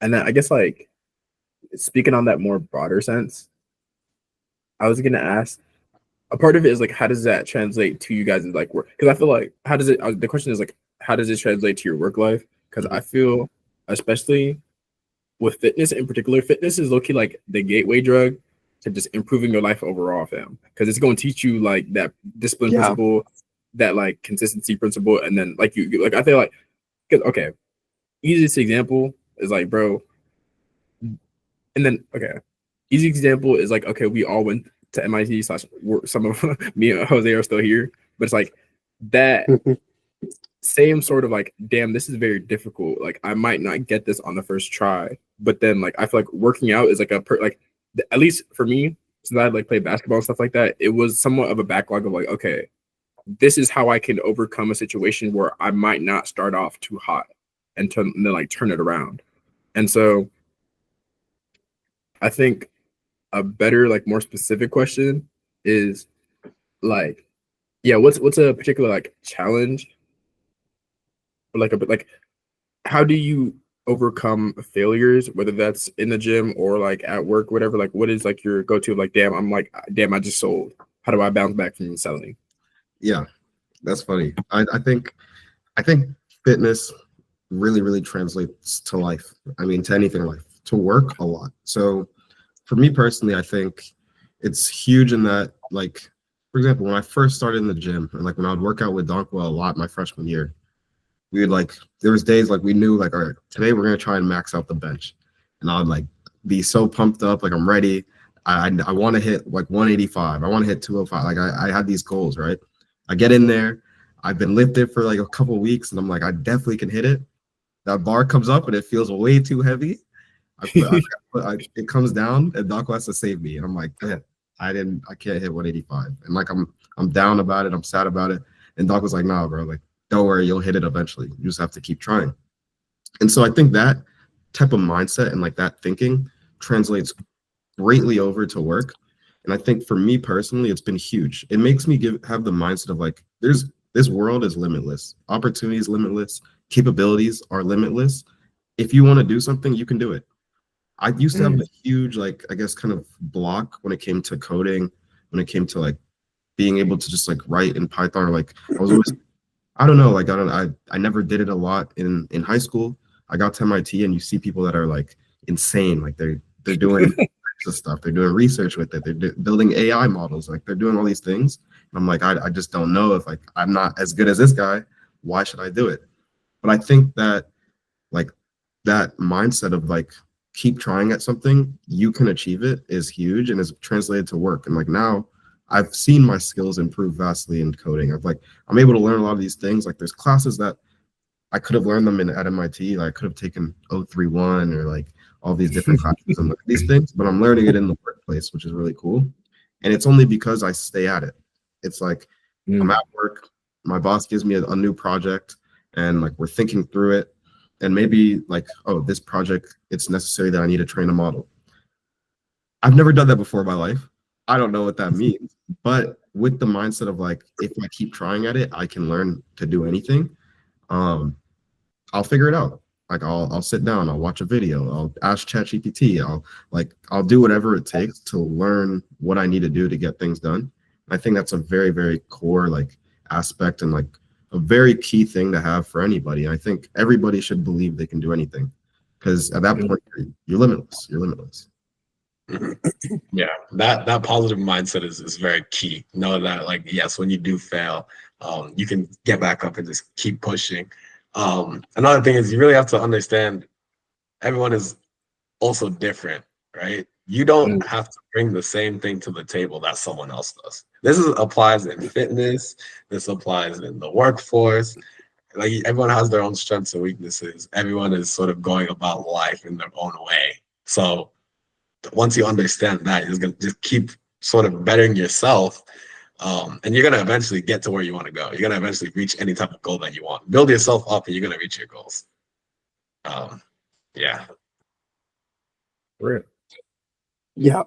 For me, I guess kind of like tying to what Andre said, like just in general, like we've been talking about like how fitness can like kind of translate into like our life or whatever, just like discipline in general. Like I talked about earlier, like sometimes there's something that's complicated or just like okay, like for example, when I'm developing stuff in the app, sometimes there's like a new feature that like me and Dankwa and Andre, we talk about it and we're like, we all know how important it is. And I know, but sometimes it's just very difficult, it's something that I've never done, something that, there's not exactly resources for like this online, like always, so sometimes I just have to like pull it out of my ass, like sometimes I really gotta have the mindset of like, I don't know how to do it, but it doesn't mean like I'm not smart enough to like think about it like at a high level. Because like anything, no matter how hard, you can always like make like a simple version of it and then break that down, right? So for an example, recently, like I think just in the last 2 weeks from like scratch, I made, or I guess it's been a little bit longer than that, but like in our app before, we didn't really have a discover page. it was just like an empty page with like a search bar where you could search users. And that was like fine, right? For like as long as we were at the point, but we always knew we wanted to do more of that. And so we were talking about it. We were like, oh, we want to make like a discovery page and like whatever. And I always like had ideas and everything, but I was so scared to like start because I was like, shit, I actually don't know how to do this, or like I can't exactly ask them, or like even ChatGPT, like ChatGPT is like very helpful, but a lot of the times you kind of want to like you want to have the idea, right, and then tell it like how to do it or whatever. And so it was just very difficult. But I applied the same thing that I do when working out, is like, or fitness or anything else, is just like breaking it down into simple components, like getting like, okay, like I don't know how to like make a discovery page, so let me YouTube how Spotify works or whatever. And so I looked it up, and then I realized that Spotify had like an API or whatever, and I was like, oh, what is an API? Like just like making sure I know what these things are. And so then I developed like an approach. I was like, okay, I think I know like more or less how I want to do this, and I, bounced that idea with Andre and Dankwa. I think I texted Andre, and I was like I wrote a whole document with like how I plan on doing things and where things should be stored, like the data structures and everything. And he was like, yeah, it looks good. And I was like, all right. So I was like, so a lot of times when I'm doing like coding stuff, I just don't have a lot of like motivation. And so what I do is I like, like depending on what the problem is, like if it's just very hard, like I'll like try to simplify it. But if it's just like I just don't have motivation, then I'll make sure that I'm still doing something. So I'll make something that's like fun, or like the most like fun thing to do. So like for me, I started with the UI. I was like, oh, I'm gonna like, go to the gym and look at my phone and try to get some inspiration. And that took like 2 days.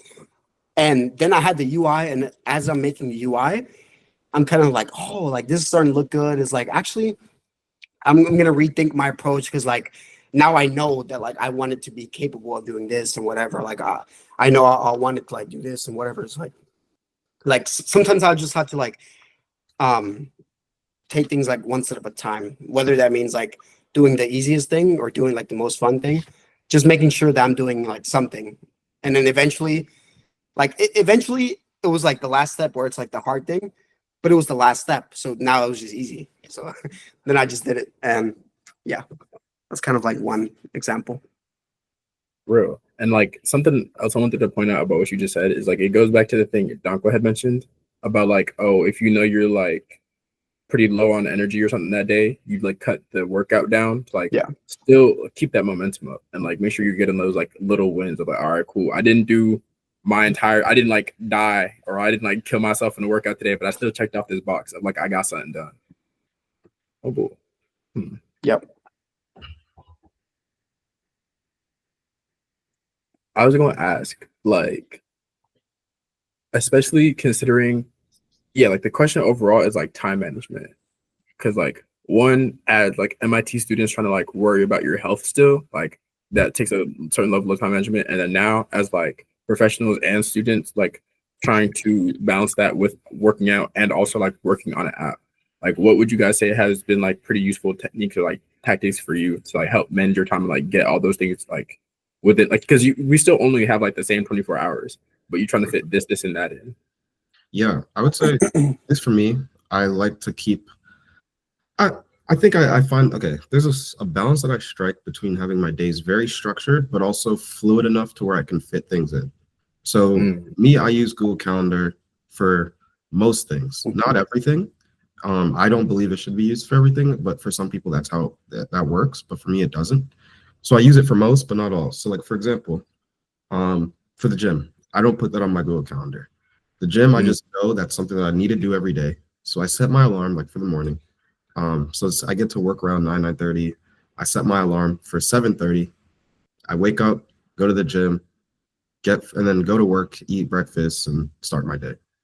But at the same time, it's like one of those things, like Dankwa said earlier, you know yourself. Sometimes I wake up at 7:30. I'm like, I can't lift today. Like I can't lift, or not necessarily I can't lift today, but I can't lift right now. Like I need more sleep. This 1 hour more of sleep is going to be more beneficial to my day. So I'll take that 1 hour of sleep. But then at the same time, I keep my day fluid enough to where it's like, okay, I didn't work out in the morning. Once I get back from work, I'm going to go to the gym and I'll get that workout in. But at the same time, I also think keep things very scheduled. So, for example, if it's like I know I'm going to hang out with friends, I'll put that in my calendar. Like I'm going to get dinner with one of my friends from Theta Chi. I'm getting dinner with them later, so I put that on my calendar. 7:30. I'll make sure like that's scheduled out, so I don't miss those things. But for everything else, I keep them fluid, and I just like kind of just keep a mental memory that like I have to do that. So like it's like I have to go to the gym, I have to work on anabolic, and I have to go to work. Don't need to put those on my schedule. I'll fit those in throughout my day and make sure they work around the things that I scheduled out to do. So like, for example, I scheduled after this call, I need to go pick up my Beats headphones that broke. It's like that's something that I have to do. But I also know that today I need to make some content for Anabolic. It's like I'm going to figure out a way to fit that into my day, regardless, because those are just like I have a couple things that must be done every day, and those like I'll just make sure that I do them. And obviously, you're gonna have days where you don't. You're gonna have days where you just like aren't feeling it. You want to sit back, but like I think also having this like mutual relationship with these guys and working with them keeps you inspired. So like those days maybe where I came back from work and I'm tired and I don't want to do anything, but Jose sends me a message or Dankwa sends me a message like, "Yo, we haven't posted in like a couple of days. Where's the content?" All right, I need to lock in. I need to put one out. Like, and once I start working on something, I think there's a big friction like before you get started because you're chilling in your room or whatever, you're eating, you're watching Netflix, whatever it may be, playing video games. But like as soon as you get started, everything's alleviated because it's something that I enjoy. I mean, and I think that's really important, like that you work on things that you enjoy. Because I have a lot of friends, whether it be in work or school or whatever, and it's like you're working at some company, you hate what you're doing. And so every day coming in feels like a task. For me, it's if it feels like a task, you need to figure out a way to change something to where it's something like you enjoy. My job, like I enjoy my job because I'm learning something very novel. I'm learning very new technologies. I'm learning how to utilize AI. I'm learning how to do data science. I'm learning how to code efficiently. And so it's like every day I'm excited. I come to work, I'm like, all right, I'm going to learn something new. Obviously, there's projects here and there that I'm like, all right, like this is I want to do this. Like it's like something that's just very repetitive. I have to figure out this SQL statement. I'm like sitting there like changing things over and over. And like, yes, that will happen. But overall, I'm excited about working and like I'm excited about Anabolic. So like when I get home and it's like one of those hard days, it's still something like as soon as I get started, I start editing a video and I'm like excited, like thinking about new ideas. I'm like, this is really cool. Like, oh, maybe I should put like this little pause feature in here. Maybe I should like throw in a voiceover, do this and this. And like, I feel like it just becomes very exciting and then it makes you more dedicated to what you're doing. Yeah. I think for me, what helps is I honestly approach things sort of like week by week. So I'm like, okay, I know obviously I have work every day. I know I want to hit the gym on these days, but I also know that I have a lot of anabolic work I need to do.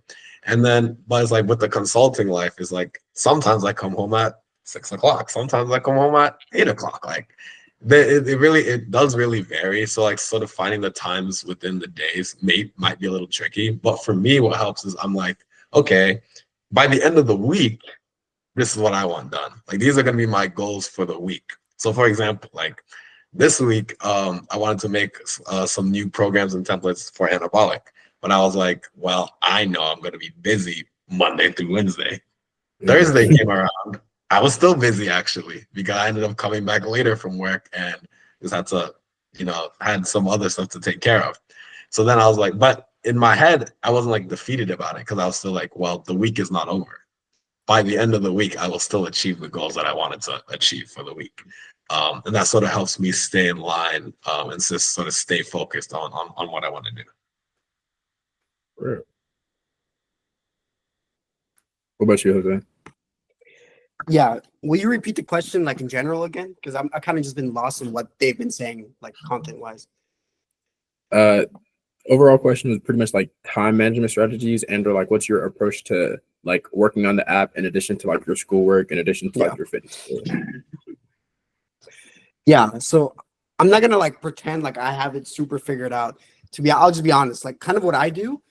And I think it's like only feasible to be honest, because like Anabolic is something that I actually use, right? Like I think it would be super, super like annoying if it was something that like if I was working on, I don't know, like a Airbnb kind of app or something like that. Like how often do I go to Airbnbs? Like I think because it's a fitness app, um, I don't really have to like make that much extra time like throughout my day.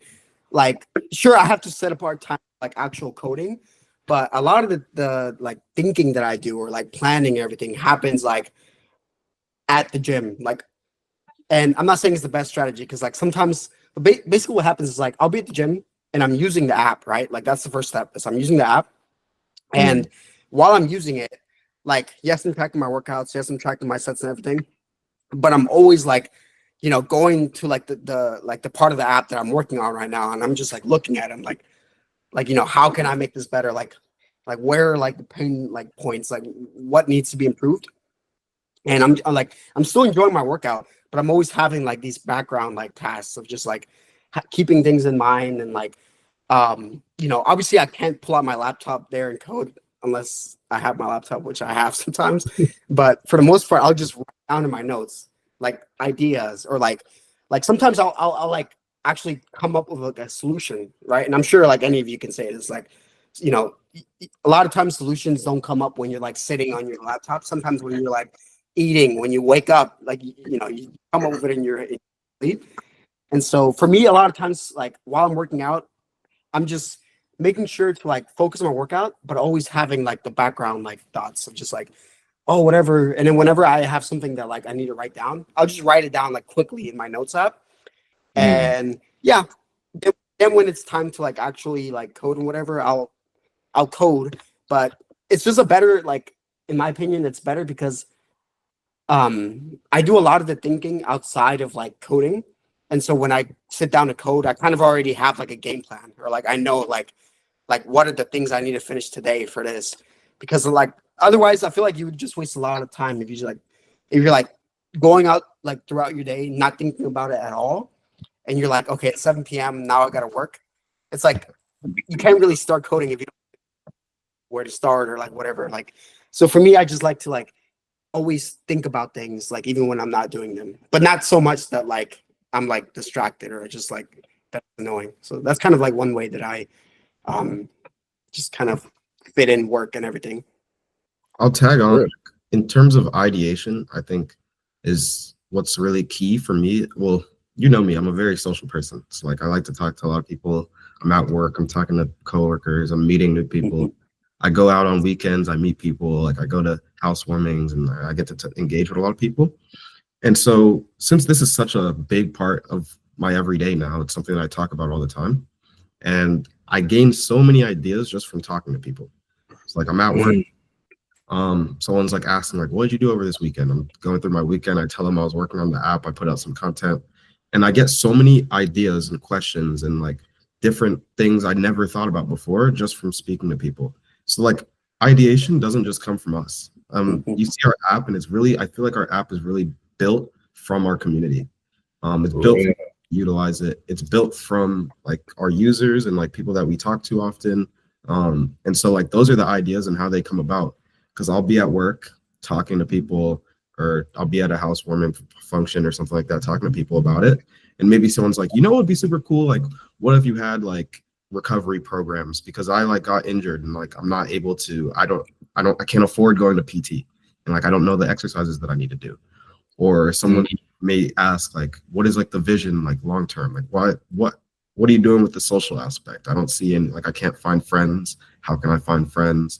Like, and then as soon as I hear these things, instant send into our chat. I send out a message, like maybe it might be a log message. I'm like, I just spoke to this guy. He's telling me like he can't find friends on the app, or like he needs a better way in which he can find workouts. Like, and then instantly, like it's almost instantaneous. Like either Doc will respond or Jose responds. Like they'll be like, okay, like I have an idea for this. Maybe we do it this way, and then we'll bounce ideas back and forth. I'm like, oh, have you thought about maybe let's like make it where you can find your contacts easily, or maybe you can do this and that. And so I think it's huge that like for one, we really are tapped in with the community we're making the app for. That creates like unlimited ideas that we can just continuously work on. Because if the ideation just came from us three, the app would be super limited. Because ultimately, I mean, there's only so much that we can think about. But when you're tapped in with the community and like you have people that have all these different things that they do, maybe they have their own app that they use, and there's a feature on there that they want, or like they think like they have a good vision for like what content I could put out. Like they have ideas on, oh, this is the new year, you should put out maybe content about like new year, new me, things like that. And so I think just being able to have that network and having like our community that uses the app or maybe doesn't use it, but like they have like good ideas or visions for it, very key. And like something else, like I think is really important about what both you and Jose mentioned is creating a system or like having the different inputs of your environment feeding into your project, which also goes into like making something that you'd actually use. So it's like you mentioned, like, oh, I'm literally on the app while I'm working out. So it's like, okay, it's not like, and it's like, because you had mentioned something about there's a lot of friction that ends up happening with trying to actually start. But it's like if it's incorporated into like, I'm going to go talk to my coworkers regardless. I'm going to go to the gym regardless. Just add this onto it. It's like, oh, now I'm technically working at like crazy hours of the day, but like it's fun or like it's integrated type shit. Yeah. Yeah. Like even specific examples, like using the app at the gym. Like sometimes I'm like, okay, this could be a lot faster and maybe even help me get out of the gym faster if the app was done this way. Then I'll just instantly send a text or put in my notes to like reconvene later and be like, well, I think maybe we should start thinking about this just so that we can start to target some of these problems. Or just again, like when I'm at work, I've talked to a bunch of my coworkers who are maybe just interested in like running, or maybe they're just interested in any other aspects of fitness and health, and just sort of talking generally about, not even talking about the app at all, just talking about general fitness and general health in general. And some of the things that they're sharing with me, I'm like, oh, okay, I can sort of think of a feature that could sort of play onto that. Let me jot it down in my notes. So then come back once we reconvene. I'm like, okay, someone just posed this idea in this context. We could actually spin it and make it work for our app. And yeah, so sort of getting ideas from the outside world and just putting it in there is very extremely beneficial. Okay. So we've been going for a little while. Like I know you guys have busy schedules, so I got like 2 more questions and then you can just keep going. I'll chill it. We're chatting. Okay. Good combo. So okay, because the question I look-y wanted to get into a little bit more like mindset / philosophy stuff. I'm not gonna lie. And so like I think specifically with time management, I feel like something that we've kind of been dancing around is that a lot of time management really comes down to like distraction management and like keeping yourself like on the same core principles. And like as long as you're not doing straight BS, if you're like, okay, I might not be doing directly coding, but if I'm working out, it's still going to like contribute to it. Or like if I'm doing something that's overall productive, it's gonna like, oh, now I have a new idea that might not be directly in the context of the app, but I can like spin it around and like make it useful. And so I wanted to ask, like, what is something in like the last like 2 or 3 years that y'all have gotten better at saying no to? That we've gotten, sorry, could you repeat that end part of that? It cut out on my end. Better at saying no to. So like for me, my personal perspective, like this past semester at MIT, I really had to get better at like saying no to comparison and like understanding that I'm playing a slightly different game. And so I might not be able to like, I can't party this week or like this weekend or whatever, because I'm working on my business. So I have to say no to that. Or like keeping it to being a college nigga, right? Like even if I'm going out, I gotta say no to that shot, bro, because I know for a fact if I take one too many, now I'm cooked tomorrow. Mm-hmm. So I guess like stuff like that, like whether it's like that like tactical or like something higher level, like I'm not taking that opportunity because it's gonna like cook my time or something like that. Mm-hmm. Yeah, I actually have an example from literally yesterday. So earlier this week, my roommate had sent me a link to go to like some club out yesterday. Big event. It was definitely going to be a lot of fun. But once Friday came, I was like, okay, I have not yet done what I want to do this week for Anabolic. So I'm going to actually use today to do that. So I just reached out to him and I was like, well, I have some anabolic work to do. I'm not gonna really be able to make it out tonight. Maybe we can reschedule. We can do some stuff like tomorrow. I mean, obviously the weekend is long. We can have other days that we can do it. But for today, especially, I just cannot. So like literally yesterday, rather than going out, I stayed in and did some more programs, did some more template work for anabolic, just so I could still reach my goals. Without being too and what was good about it was he understood it. He was like, okay, yeah, obviously I know that you've been putting your work onto this app. I know that you're trying to grind that out. It's not like he's gonna come up to me and be like, oh no, you're a bad roommate for not going out. At the end of the day, it's like I know what I need to do for myself. I know what I want to do to help our business. So I'm gonna do whatever it takes to sort of make that possible. And if it means saying no to going out to some events sometimes, like that's fine. The fun can happen on another day. And yeah. I think me personally, I'm someone that rarely says no. So it's something I'm still even working on to this day. I think it's very evident. Like people ask me to do things all the time, and most of the time I'm gonna say yes. And I just try to, but the biggest thing is I try to make sure like that if I can still do these things and achieve what I want to achieve. So I have to like make sure that I'm like still maximizing the outside time that I have. I think something that's been very huge, my manager at work is awesome. Like he's amazing and really has helped me kind of prioritize not only work, but life. Like in terms of like, he always tells me, like, for example, my first time I ever took time off, it was like maybe a month or 2 months into working. It was my brother's birthday.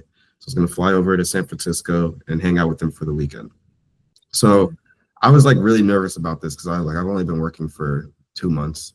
And I'm like, I'm already going to be taking time off. Like, this is kind of crazy. I don't know like what that looks like. I don't know how I can do that. And so I tell my boss, like, we have a meeting or we have our weekly catch up. And I'm like, I'm going to take off Friday. I'm going to my brother's, like, to go see my brother on his birthday. First thing he says, he's like, where are you going? I'm like, oh, I'm going to San Francisco. He's like, all right, if you're going all the way across the country, you need to take more time off. And I was like, that's, first of all, that's shocking. Because like, I was like, under the impression, like, I need to get things done. Like I need to work very hard. I got to work like as hard as I possibly can, long hours if I have to. But I think him doing that early on really kind of helped me like envision what work-life balance really should be in terms of like, you need to be able to say no to work itself sometimes. Sometimes you just need time for yourself. Sometimes you need to take a break. You need to like go on vacation. You need to like figure out when you can like prioritize yourself and prioritize what will make your mind sharper later. And so I think it's super key to just being able to say no to working itself sometimes and like keying in on yourself, and knowing you're going to come back stronger if you're able to take some of this time off, right? And like another key thing is like, I was on this vacation with my brother. I was over in San Francisco, and this was in the middle of, we had a data science competition that I was like really, really working hard at because I really wanted to win, which we did. Got him. But so we were grinding it, and like I was like, I'm taking time off, like really, like this is like I think like a couple weeks before the project is due or for the competition. And I'm taking time off, and I was like, I'm hurting my team. It is terrible. So while I was in San Francisco, I open up my laptop for a second. I log in just to see, like, because they're talking in the chat. My boss sees that I'm online, instantly sends me a message. He's like, close your laptop. You're on vacation. Don't work. And like that like initiative and him doing that is like, that's huge. Because it's like, it made me really think like, okay, like for one, he's looking out for not only like me long term, like he's really trying to like enforce that like, this isn't like, your job isn't everything. There's so much more to life. And you have to like be able to, I guess, prioritize the certain things that you have to. When I'm at work, I'm going to work as hard as I can. If I need to take if I need a few more hours today just to make sure I finish a project, yeah, I'll do that. But I shouldn't be doing that every day. I need like, I'm only paid a certain amount for the time that I'm there. And so you got to prioritize like your outside life. You got to find that balance. And like when you're taking time off, you got to really just take that time off and take it for yourself. Right. Yeah, honestly, that's the lesson that I am just now learning. It's like kind of like Andre. I've always been like a person that's hard to say no. Like, I mean, I'm sure these two probably have like they can count on one hand how many times I've said no to anything, and so so I've always struggled with that. And like on a real note, it's definitely impacted me like in my relationships, both romantic and platonic. Like a lot of times, like I'm just so like busy, and it's like yes, I'm busy with, like homework and work and everything, but a lot of times I'm just like I always struggle to say no to like hanging out with people. So then like I would always like have plans and like have to like balance everything out. And then sometimes because I had poor time management, sometimes I would literally forget about like making plans with someone and I'll have to cancel and everything. It was just like it was always like a struggle. And only recently I started learning to like say no to like not only like hanging out for like fun and stuff, but also like work related things. Like when I first like launched this app and my other app, I kind of started getting like a little bit of like I don't want to say popularity, but like I was kind of being known as like the app guy in the MIT community, I guess. Because like my friends, like when they would talk to someone about it, like they would always say, "Oh, I have a friend who does this. You should talk to him."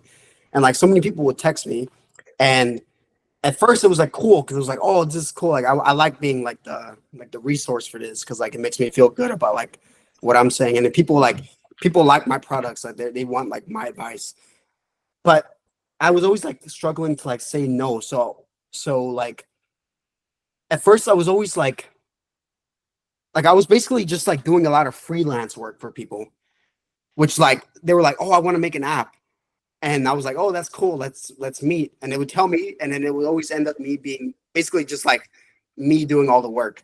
Right. And they're like, "Oh, it was so funny because like I would say like I want to make an app, but I want you to do it. And you get like 10% if we ever make money. And then sometimes I would say yes because I was just like, oh, this is like a fun project to work on. But eventually I learned that like at the end of the day, I'm just one person. And also in my own apps like Anabolic and like my other one, I'm pretty much the only developer. So like I don't have the luxury of like working on multiple projects if I ever want like Anabolic to be like a real thing. And so kind of like recently I've learned to like say no to like working on other things because like I just think like two reasons. Like first of all, I want to work on Anabolic. I want to make sure like I give all my time to that and like make sure like that grows as fast and like as like as best as possible. But also like I just don't want to like half ass things. Like I could say yes and like find time to work on something else, but then I'm just gonna like do like a poor job or just like not dedicate like the time to like other things deserve. So yeah, I've just kind of been saying no to like in a nutshell, just saying no to like freelance stuff or like just other work that like isn't like I just want to prioritize like certain things more nowadays. Yeah. Yeah, bro, facts. And like a slight addition from like not exactly the same because it's not necessarily like coding work, but like for me it's been somewhat about the content stuff since I don't know, I'm starting to build like a little bit of a following on there. And one of the main things that I realized is that like setting that boundary and saying no, like my biggest issue is like, damn, am I being a bad friend or like am I like hoeing somebody by like not trying to help? But like I think I was watching this podcast. It's like dropping a podcast with Charlie Hooper, and the way they had put it, and it like really stuck with me. They're like, you're setting that boundary out of love, because if you let them continuously like encroach upon that boundary, what's going to end up happening is like you're just going to start resenting your friend because like, damn, they're taking my work and I'm not really getting paid for this. Da, da, da, da. And I'm like, I'm saying yes with my face, but I'm like, damn, I don't want to do this. And it's like that ain't like you want to just be transparent so there's no incongruency, bro. Because that shit will fester bad. And like Loki, I Loki wanted to like like feel free to like say not if you don't want to like go into it because it's kind of personal, but like you'd mentioned like the romantic relationship or like that personal life aspect. And basically I just wanted to ask like yeah, I'm Loki cock watching, I guess, but more so just like Yeah. how, like are y'all like I guess dealing with anybody romantically right now? And if so, like how is that like balancing with being like a goal oriented person? I can start. I mean, I'm still young, bro. So, I'm in the dating scene. It's different. It's different here. I'm living in New York. I have money now. It's like it's a whole different ball game now. So definitely you do have to kind of schedule out, and like it's like one of those things where I used to feel like I was very adamant about it, and like it was crossing my mind a little too much. But I think nowadays I'm starting to learn like things can happen naturally, take it very slow. I'm 23 years old. I got a ton of time. Like there's nothing to rush, right? And so I kind of like I go on dates here and there. I schedule it out, make sure like it can fit into my schedule. Obviously, like if it can't, like I reschedule. But I just knowing that it's not the end of the world and like something that I have to balance I think is really important, because you can get caught into a loop. Like I feel like you can get caught into a loop of like, oh, you're going on dates every 2 days or every day, and like you're losing time because of that. And obviously, like even though that may be what you're interested in or like something that you want to do, you have to still ground yourself, realize that there's probably more pressing things that need to get done. At least for me, at this stage of my life, this company is more important. My job is more important, and like my future goals and advancement in life is just what I'm focused on right now. Obviously, with time, I'll like hopefully find my significant, and that'll be something I'll also have to like, put a lot of effort and time into. But at least for right now, like my main goals, my main interests all lie in like the latter things. So that's just kind of how I balance it. Yeah. For me, I mean, I've been dating my girlfriend Vivian for almost 4 years now. Shout out Vivian. But Shout so out like babe, yeah. All right. But so like there's definitely like aspects where I have to like sort of balance my time, figure out like when to call her, when we can chat, sort of make time for her as well in my life as well. Because like obviously right now we are long distance because I am in DC and she's currently in the Louisville area. So like for example, she actually came to DC last weekend for our holiday party at my company. And like during that time, obviously like she flew up here. So it's like, well, I need to use this weekend obviously to hang out with Vivian. Like I haven't seen her in some time. So like when I was getting different asks, like, oh, maybe I did want to do some anabolic work that weekend, but I'm like, well, I have some other priorities at the moment, so I can say no to that for now and prioritize my time elsewhere. That when she was here, I didn't go to the gym that weekend, but that's cool. Like I was spending time with Vivian. She made her way to come up here, so like we can have that. We can actually continue to grow our relationship and have that connection. So it's like just managing the time in different aspects. Obviously, once you get a significant other, you're not only sort of thinking about your time, but you're also thinking about their time as well. So it sort of becomes another thing that you have to balance. But I mean, I feel like we've been able to easily work through that with communication and just bouncing the vibes and the love off of each other. So it's able to help me sort of like keep going and sort of stay focused on my goals at the end of the day. Like obviously I can sort of shift what my priorities are at a specific moment in time. But at the end of the day, I still have like overarching goals that I want to achieve, that I'm still pressing forward, and that's she's assisting me with and things like that. Right. Yeah, and for me, I'm currently single, but I was dating like my ex on and off, and I think I really struggled with like it's not even time management because like I think early on, like in our relationship, I just never really like prioritized her, right? Like I was always like, yes, I was doing school and I was doing other things, but like, and I'll be honest, like sometimes I was literally just playing FIFA like way too much. Like I certainly have a lot of regrets, bro, and I was just like terrible at time management, and that caused like a lot of just like damage to our relationship. And I think luckily I can say that like this last time before we broke up, I think I kind of had like a good like feel on that, like definitely like time management and like balancing and prioritizing her and like whatever wasn't really an issue.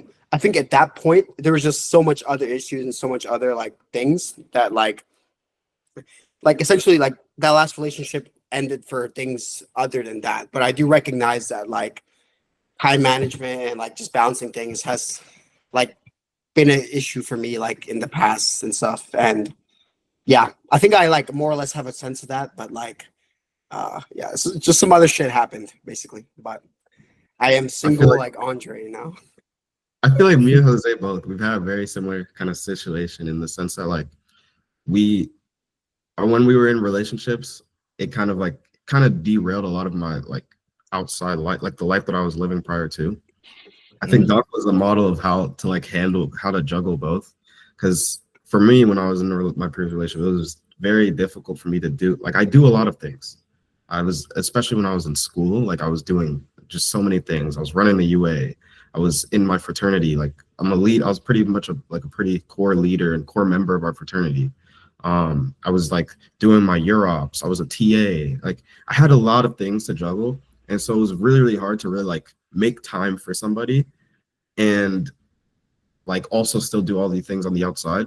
So I was kind of like, it was leaning between the two. It was like either I was like spending all my time with my significant other and like these guys wouldn't even see me at the house anymore and things like that. Or I'd lean the other way where I'm like spending all my time focused on like the UA and all this and I can't prioritize the relationship. And so I think it's something that I'll definitely have to work on, but it's something that I always have like in the back of my mind, like in any future relationship I get into, I know that I'm going to be better off and like know that like there needs to be a balance and like I cannot just like spend all my time in one thing.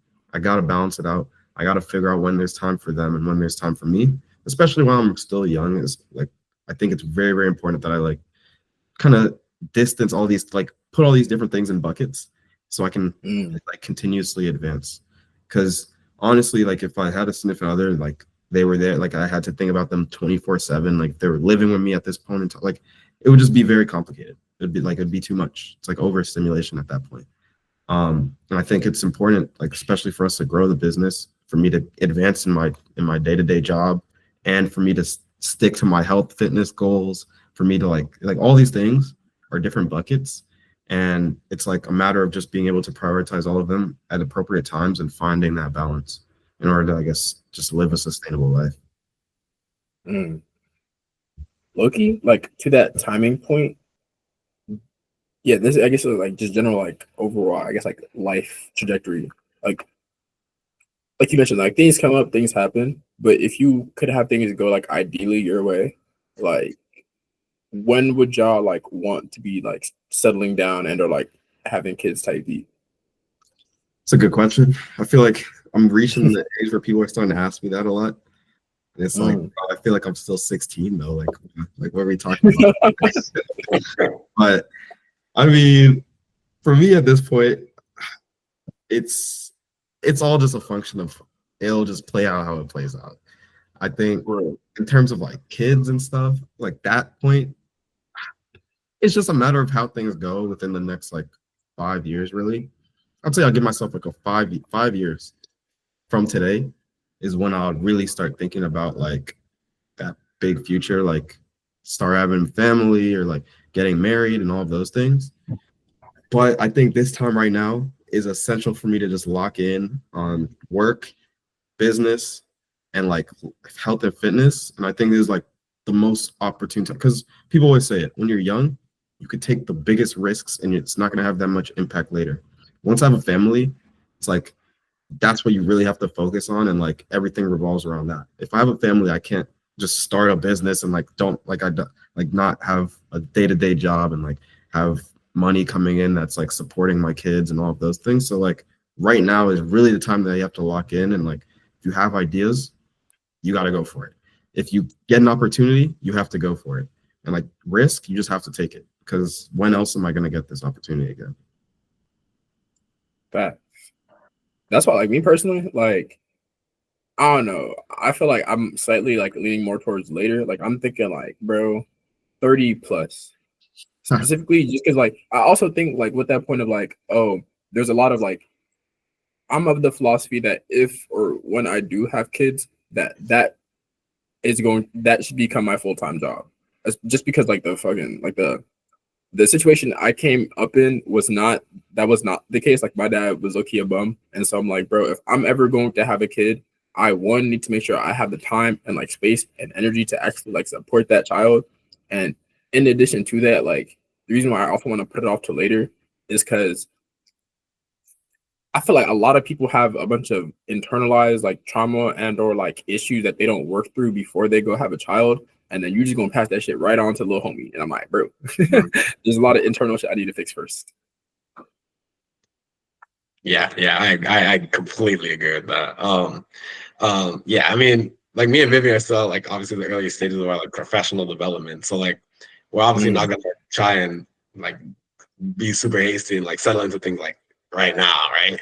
Obviously, like we still like she's still gonna eventually go get a PhD. I'm still have to, you know, work the consultancy for some time to figure out where I actually want to pivot or like see what I actually want to do. So like obviously we have like the conversations like about like the long term and the future, but it's not something that we're like, yes, we have to do it like right now. Like, oh, this is like we're on a super timetable that it has to be like next year we must like start, I don't know, like getting married, having kids and everything like that. But it's obviously something like we chat about. But it's sort of, you just, again, it's more so understanding yourself. I know that right now in my life I cannot lead a complete family. I know that. She knows that right now she cannot lead a complete family life either. So we need to still grow on our separate avenues to then be able to come back and then, you know, actually have, you know, that kind of relationship. So so again, this all comes back to understanding yourself. You know what you're capable of, you know what you can do at the moment. I know that right now I can't be a family. It can't be just a dad. Right? I'm still 22, so yeah.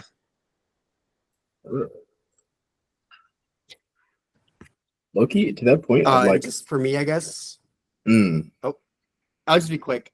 Same thing as like, well, not that same thing, because I don't know if I want to wait till I'm 30, but I do get your point. I do think that like a lot of relationships nowadays, like there's just a lot of like trauma, you know, or like whatever. And like I hate using that phrase, but like it's just like an umbrella term that just means of like things that you haven't like resolved, dealt yeah. with. And a lot of times like it is like pretty serious stuff and it is like very difficult to deal with. But a lot of times it's just like people who are like just stuck in that trauma and like they let them like they just identify as their trauma. And that's like it's just like a big issue that like I see your point of like, you know, waiting till you're 30 to like you're more mature to like I guess is your idea just like waiting until like you're not really like countering people that are like still dealing with trauma. Like is that kind of like what your like reason for waiting till 30 is? Like you'll think there'll be less of those people? I guess like for me personally, I think that like me very specifically, I think that the current phase in my life and like having grown up in a situation where I didn't feel the most supported from my parents, I have a tendency to like shut myself off emotionally and like high key sand off any sort of like intimacy or vulnerability. And I feel like if I were to have a kid right now, the kid would like grow up and be like, he's my dad, but I don't really know him. Like he doesn't like, I don't feel emotionally connected to this dude. And I feel like that's gonna take some like time and like there's a lot of healing and like there's a lot of healing that needs to be done individually. One, before I even like bring in another like individual such a partner, because like if not, I'm going to use them as a crutch. And I don't think that's a wise way to go. But because like that oh yeah, you complete me idea, I really despise that idea. Because I'm like, I shouldn't complete you. You should like I think about it in terms of music. Like I wouldn't want two chorded notes. Like I wouldn't want like a out of tune A and an out of tune B to try to come together to make like, okay, together we make a note that's kind of decent. Like, no, I want an A that ring. I'm not music theory, so I'm gonna get these wrong. Like, I want an A that rings true by itself. Like, this is a solid A note, and then this is solid like B note, and then we come together to make like a chord that's even better than the both of us. But instead of it being like I'm incomplete and like I'm like leaning on you and you're leaning on me, and we're making this like barely stable thing, and then like if like something goes wrong or like they end like because like you can't predict anything that's going to happen like long term. So like say they get incredibly sick or they have like a life altering experience and then like you're leaning on them with all your like weight or whatever, like that pillar falls out from under you and then everything collapses. And so I'm personally of the idea that like I need to make sure that I am like a stool or like a table that can stand by itself first, and then I can like combine with, I don't know, like a chair or some other set pieces, and then we come together to make like a whole arrangement together, and then you can add in little kids or whatever. Yeah, then in that case, I definitely agree with that, like that idea of just like making sure that I myself am like stable and just like ready for a relationship, because like I'm also 23 and like I'm a guy. So like obviously if it comes down to it, like I'm not gonna be like, oh, I'm against hookups and stuff, but it's definitely not what I'm looking for. Like I think I am looking for like a relationship and shit like that. But at the same time, like at the same time, I'm not like I don't like I know myself, and I know that I'm like quick to like gain feelings and stuff like that. And so I also understand that there should be like some reserve or just like some caution, just making sure like getting into a relationship is already like complicated and comes with a lot of things. So if you view yourself or not like stable, or at least like have like an idea of like your goals, like what like you prioritize, and it's gonna be a mess. So I also just want to wait till like I'm like perfectly stable and like I know what I'm doing with my life and stuff and everything, and then then be like get into a relationship with someone. Yeah, I agree with what you were saying, Ruben. Like, you got to have that strong foundation before you start tackling, like, before you start adding more to it. And obviously, like that, that foundation could be built by the time you're 25, or maybe 26, or maybe 35. But it's really just dependent on you. And so just like obviously, like, don't rush into things, but at the same time, like, don't feel crazy if it's like, oh, like, I'm in my 30s now and I don't have I'm not with a significant other. That's fine too. Maybe you still needed to build that base and now you're ready for it. Again, everyone has when they're ready to do things, when they're ready to make different like life-changing decisions for themselves. So like, I mean, once you build that foundation, it's really easy to start actually experimenting with that kind of stuff, because you know that if something doesn't work out, you yourself are still strong and stable. Real. And Loki, like something else you had mentioned that like really stuck out to me was like that point of like know thyself, or like getting a better understanding of like the stuff that makes you tick, or like that you might be susceptible to. And so the question I wanted to ask is like means that you think have helped you do so, and then like whether that's like faith or like philosophy, or just like for me personally, like the main things I would say like have helped me in terms of developing that like introspection and like getting a better sense of like who am I, like what are my weak points, like what do I know I struggle with. It's been journaling and like a meditation practice. I'm not gonna lie. Mm-hmm. For me, I would say it's the people around me, my family, my brother, my mom, my dad. We have our little group chat, and like it's very freeing for me to just be as open, like an open book. I feel like I can say whatever, and like they're always gonna love me. They're gonna say things that are in my best interest, and they're gonna give me like the real.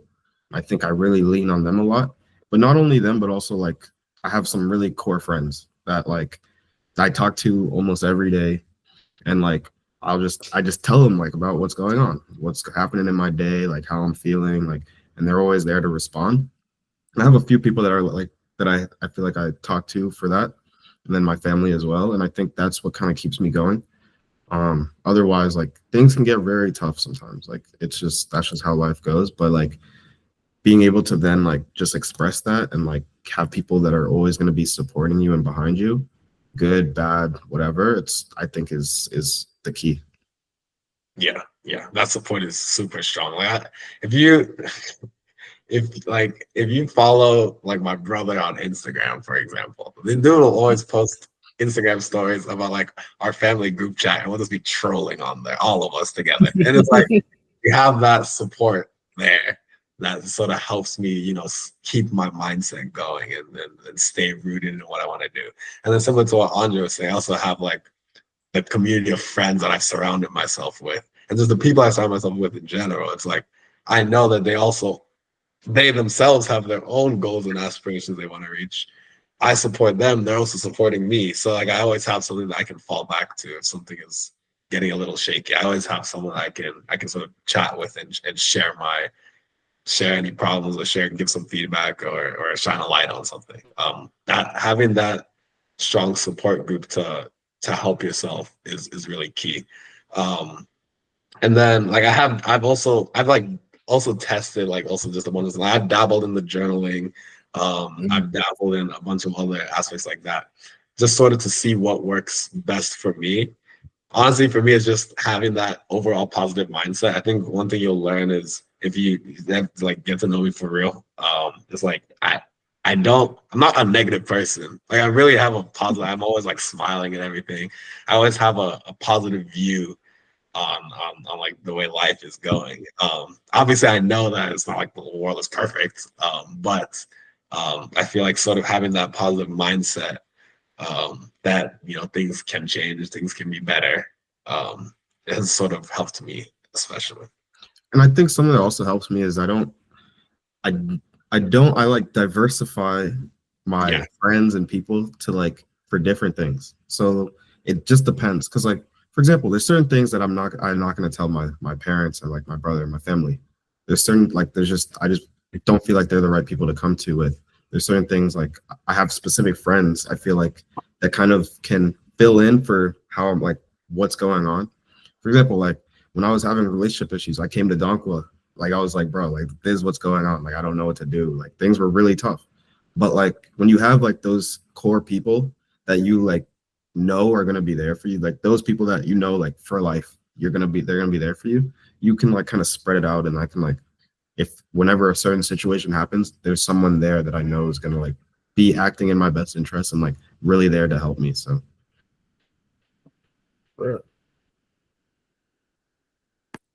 Yeah, I think for me it's the same thing, similar. Like I think for me a big like thing that I use or like that I learned to use is like my family.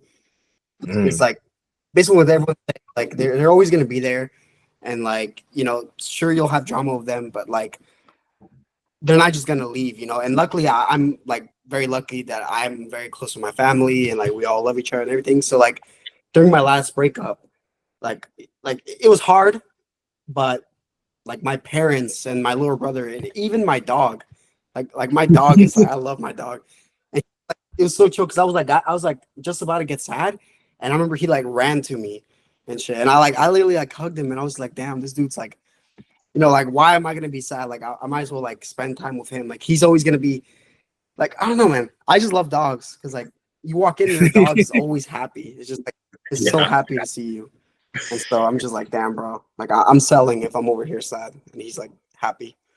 So just like my dog and my family has really helped me with that. Just knowing that like they'll always be there, and they're always like a good like shoulder to like cry on or rest on or whatever. Oh, cool. And like, so like the higher order question I wanted to ask is like about that, like building that community or network, and like if you were trying to do it intentionally, because something y'all mentioned that was like really important is the fact that like you have different sort of subsections or like subgroups that like I'm gonna go to this person if I'm looking for relationship advice. I'm gonna go to this person if I'm looking for career advice, and they don't necessarily have to be the same people all the time. And so I guess like, yeah. So specifically, I'm framing it in the lens of like, okay, this is a like class of 29 legit coming into college, and they're looking to like, okay, I want to leave college with this network of people that I feel like are really solid. Like, what would you say were the most helpful things for you guys? Like, I know, like, obviously, like, this is really fun. Like, you guys are all are still in a frat, and so like that was probably like one of the core pillars. But like, I guess like other things that y'all did along those lines to help you find that community. I think, for me, I mean, joining communities, whether it be the fraternity, whether it was like the UA, just joining different communities that you really enjoy. I joined the wrestling team. I think that like you'll naturally meet people through those things. The fraternity was huge. Like that changed me forever. I'm sure they're there to say the same thing. It's like it's something funny that I always say. It's like you're paying for friends, but like like realistically, you join and like you instantly just gain 30 friends. Like you just gain 30 people that are like, no matter what happens. I mean, maybe there's 1 or 2 or 3 that like you won't really engage with post college or whatever, but like I feel like I have like a core like 20 to 30 people that like no matter where I am, no matter what happens, like I can always send them a text, say what's up, and like they're gonna respond. And like if I'm ever like in an area close to them, I have a place to stay. If like I'm ever just like I need a job or something, I have people to contact. Like I feel like that like joining a community is huge. Like it's really big and like very underrated because like I think, and then also, I mean, something that you have to keep in mind is like post college, like now is when like things can get very difficult for people. And like having those people is so large, so key. And but the thing is, you have to stay in contact, and that's something that I think that I do pretty like very well. But it's something that you have to be intentional about. And it's like reaching out to people that you haven't spoken to in months and just like asking how they're going, how they're doing, or like. And I think social media helps with that tremendously. It makes it really easy because like I'll see a story and then like you swipe up and then start having a conversation, and like that relationship that you have with somebody will never just like go away. If it's someone I used to talk to like 3 years ago, 4 years ago, it doesn't matter. Like you'll pick it up right back where it was. And like I think it's really important just to keep those relationships strong. And so like I'm always like trying to get people together. That's something like I feel like it's just what I do. Like that's probably like just something that's key in me and like what I did as president of the UA, president of our fraternity, like social chair. Like it's just I love to get people from everywhere and like get them in the same room and like get people together. Like I organize trips. Like this is post college now, and I'm like I organize a trip with like 40. Like I have 40 people in a group chat, and I'm like, all right, let's go to Chicago for St. Patrick's weekend. Like and like people that I haven't talked to in maybe a couple months, or like I haven't talked to since last year. I reached out, I'm like, would you be interested in coming on this trip? And the funny thing is like it's something that's like it's not easy to do, I guess, per se, but like once you do it, it's like you'd see how many people are just like willing and like down and like open to these things, because like everyone is going through their life and we're all feeling like very similar things. Like, oh, I miss my friends, I miss MIT, I miss being around everybody every day. And so like being able to reach out, set these things up, find times to meet up, and like I think is like huge and like just like allows me to keep going, because I continuously, and even to this day, I meet more people. I met people yesterday and like invited to their parties, or you get invited to like to go to the gym with them or something, and like you keep those relationships strong, and like over time you're just going to build this huge network of people that you can rely on. And I mean, obviously you still have to make sure like that they're like a trustworthy person, like it's someone that, so you have to kind of balance those things, because like obviously you can't put everything into like you meet someone today and like you tell them your whole life story. No, you can't do that. But like you have to make sure like you keep these relationships strong, and then long term you're gonna have a great community around you. Yeah, I'd say for me it's been a lot more on the easier side, more so just because I feel like I'm inherently an extroverted person. I was always getting in trouble in elementary school for talking too much. I was getting in class, like I was getting needs improvements on behavior because I'd be yapping at the Mac the whole time. Like I've just been a chatter.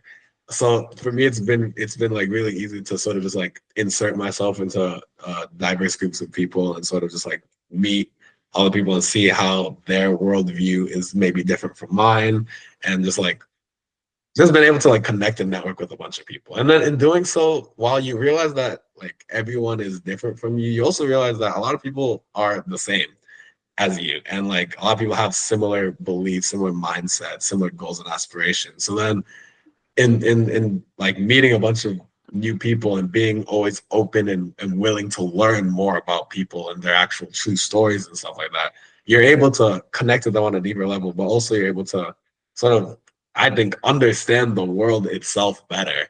And that just helps you like in your day-to-day life.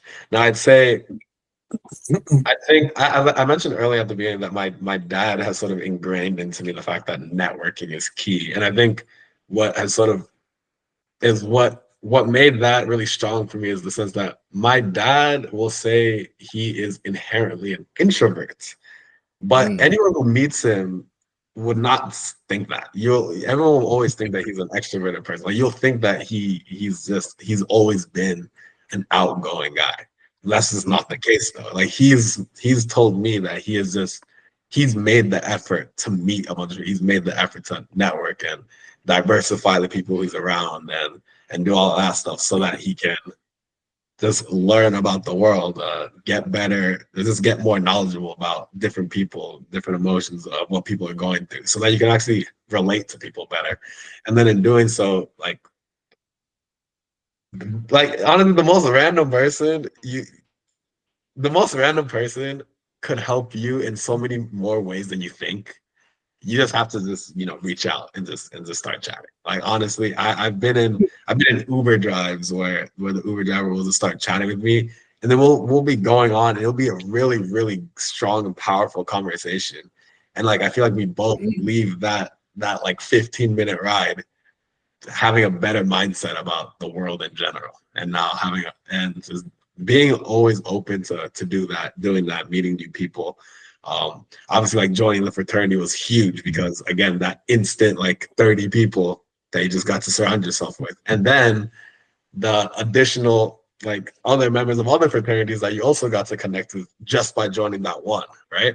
And then it's like same like I guess like joining different sports teams or different clubs at MIT. Like you're gonna meet other people who share similar interests to you, but maybe they weren't necessarily in your like classes or anything, so you didn't actually know who they are. But then because you are now inserting yourself into these different groups and living communities, you're being able to just sort of meet these new people and learn why they're doing what they do and like what they're here for, and then you sort of just get to build your base in general.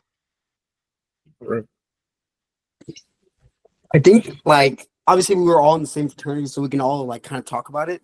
But I wanted to like add something. So like to clarify.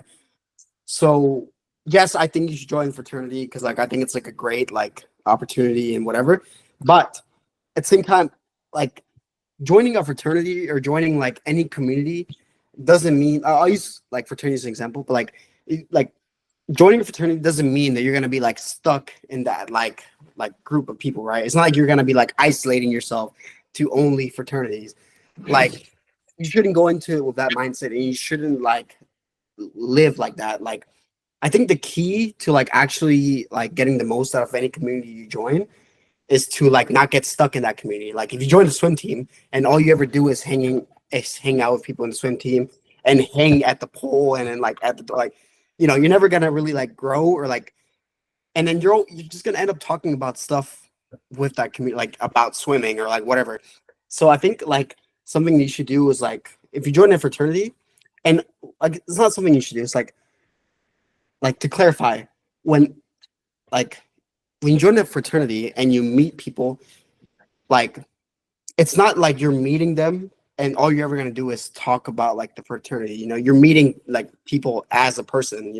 When I meet someone new, and like if I'm in a fraternity and I get invited somewhere like from someone that's in a fraternity, like I'm gonna go up in there and I'm gonna introduce myself and I'm gonna say, oh, I'm in Data Chi, whatever. But then after that, it's not like I'm just talking about Data Chi. I'm talking about like well, what are your interests? What other clubs are you are? Like, what do you do? Like, whatever.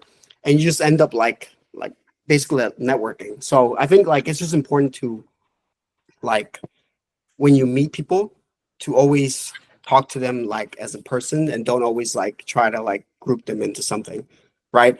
And I think like some benefits of being like in a community is like if you're walking down the halls or you're doing like your day-to-day life and you see someone, chances they're going to be with someone, they're going to be with their friends who aren't in like the same group, right? So you're always going to like meet new people just by knowing like how or how Andre said, there's like a core like group of like 30 people that are like your friends, but now because they're like your good friends, all of their like friends are also people that you're gonna meet. It's just like a big branch of like mutuals, and it leads to things like how Andre can just plan a huge like trip somewhere because he's very good friends with like a lot of people, but he's also like still like on talking terms with all of their friends as well.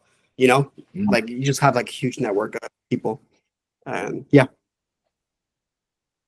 And like something I think is really important about what both you and Dankwa said in regards to like networking and like like the mindset and approach that you bring to meeting new people, of approaching them with curiosity and like that implicit belief that like this random person, like whether or not they're like CEO of some company or like homeless dude on the street, everybody can teach you something if you approach it with like the desire to listen, bro.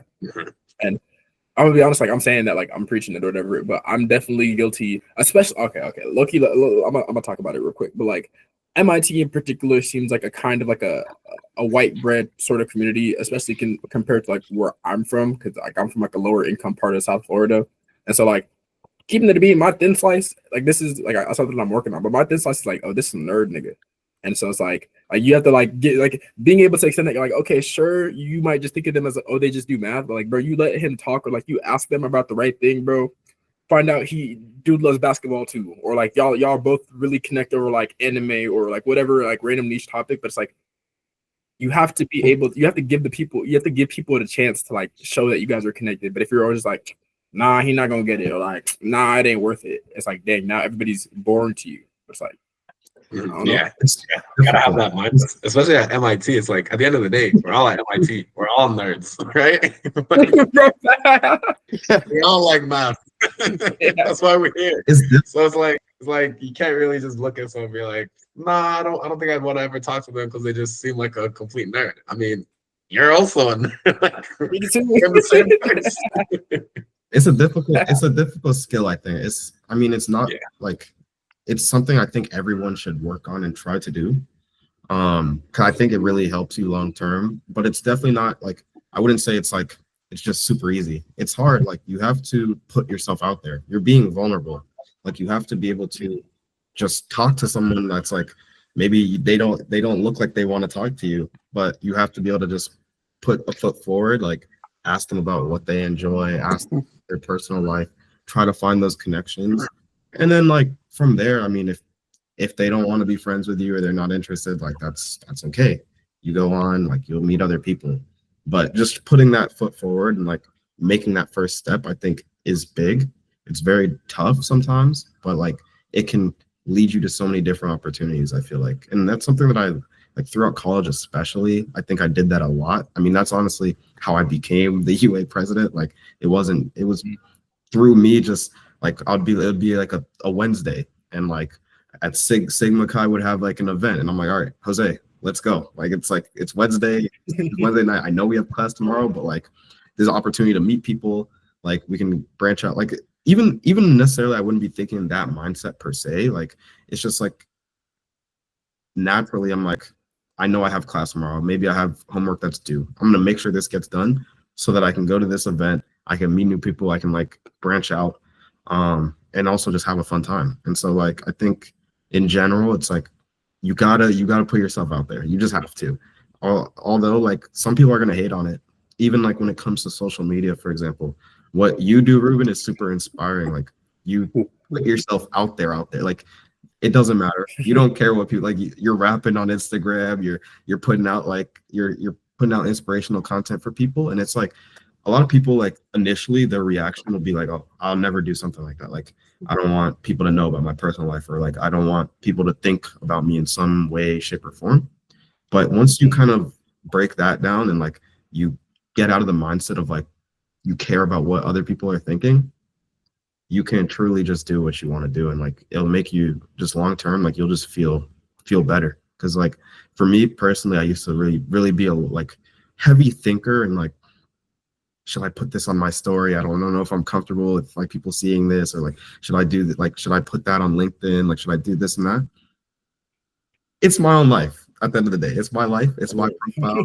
If someone doesn't like it and they want to unfollow me, hey, go for it. But like this is like what I enjoy. Like if I see like if we post something on the Anabolic and like I want people to see the work that we're doing, like I'm gonna put that on my story. I don't care if people are clicking through or like they unfollow. Like that's what it is. It's just like you have to make that step though, which is the tough. Like it's like a mental block.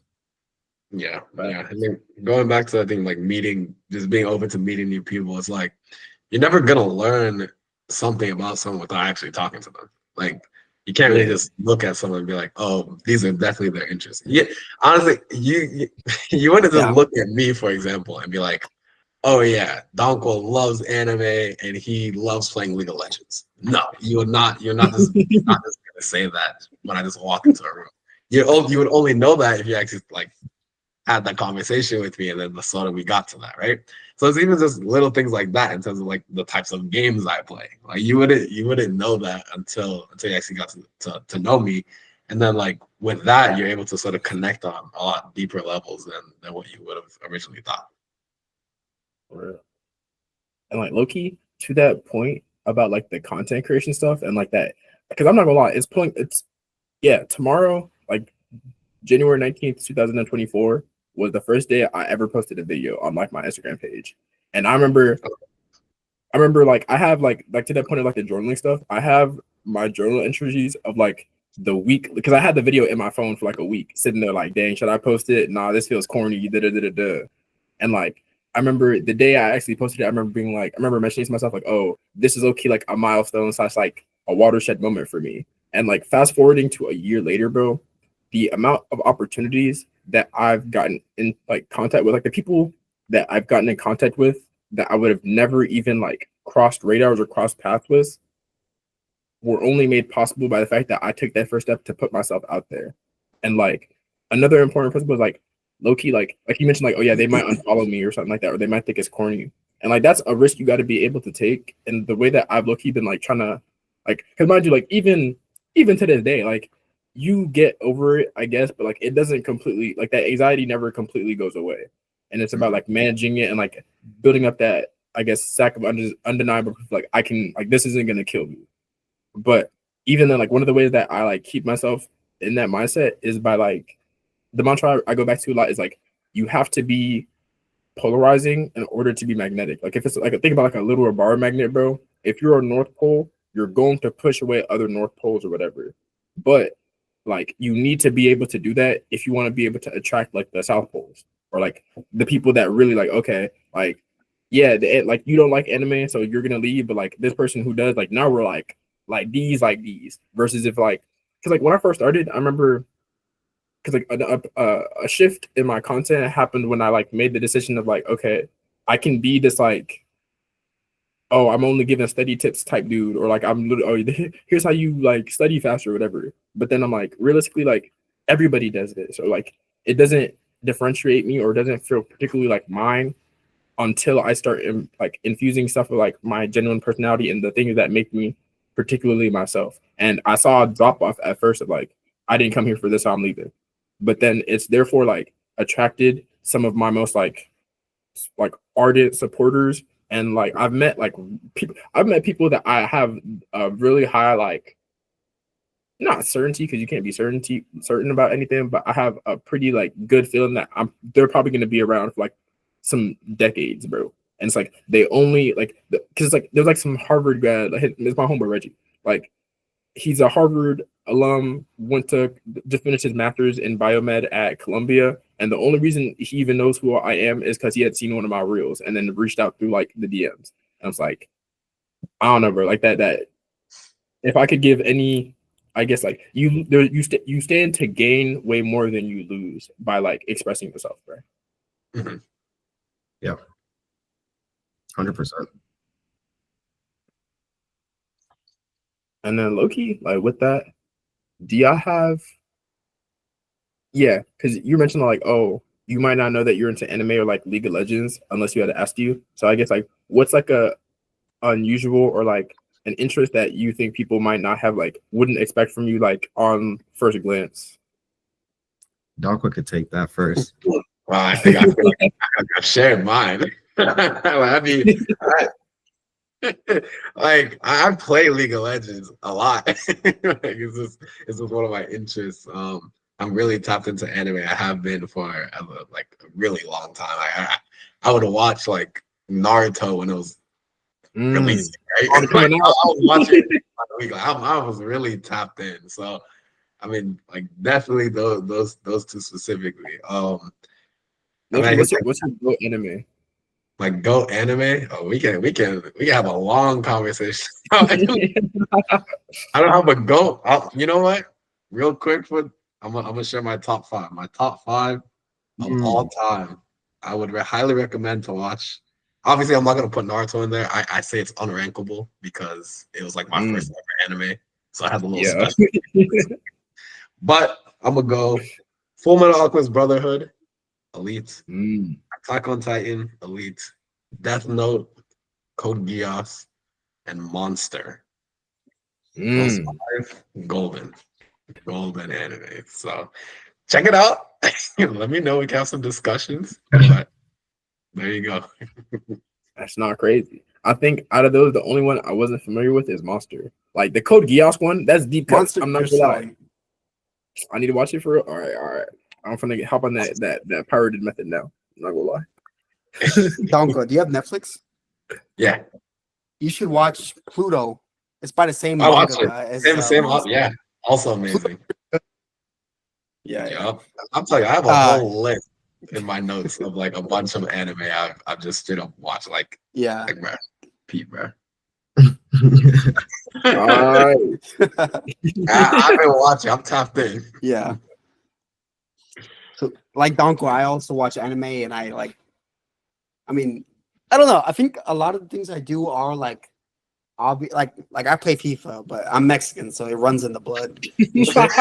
And, like you might expect, I play FIFA, and I watch anime. I do like a bunch of shit. Like I guess maybe one thing that like I'm not a particularly masculine. I'm masculine, like I'm not like unmasculine, but like I don't know. I like Taylor Swift and like Sabrina Carpenter and like Olivia Rodrigo, like their music. Like, do I listen to it every day? No. Are they sometimes in my playlist when I'm at the gym? Yeah. Like that shit's just nice, and I just like it. I don't like to like border myself like with just like hip hop. Like I love hip hop, and you know Gunna's my number one artist on Spotify and shit.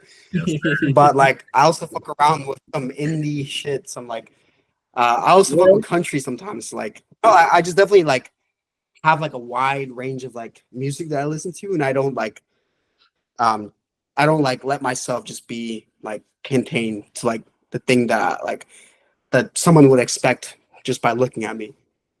Bro, Loki, what's your top five? Or like top five artists? Artists? For me, it's Gunna. I love Gunna. And then Future's gotta be up there. Future. And then I mean Drake, like you gotta put Drake, like influential, like he just got the hits, like he makes hits, like Drake. I don't think he's the best rapper, like per se, like you know what I'm saying? But like so Gunna, Future, Drake. I would put Juice WRLD up there just because I do think he's like a crazy like raw talent and like I like his music. And then maybe I'll put, let's see.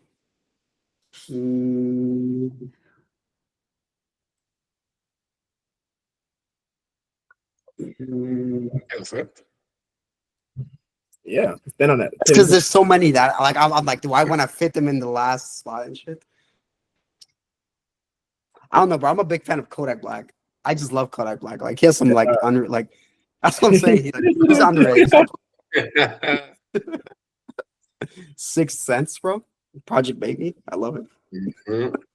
For me, I think for me it's I don't know, because I've been trying to think of one. I don't even know what I would say is like I feel like majority of things that I enjoy doing are very obvious, kind of.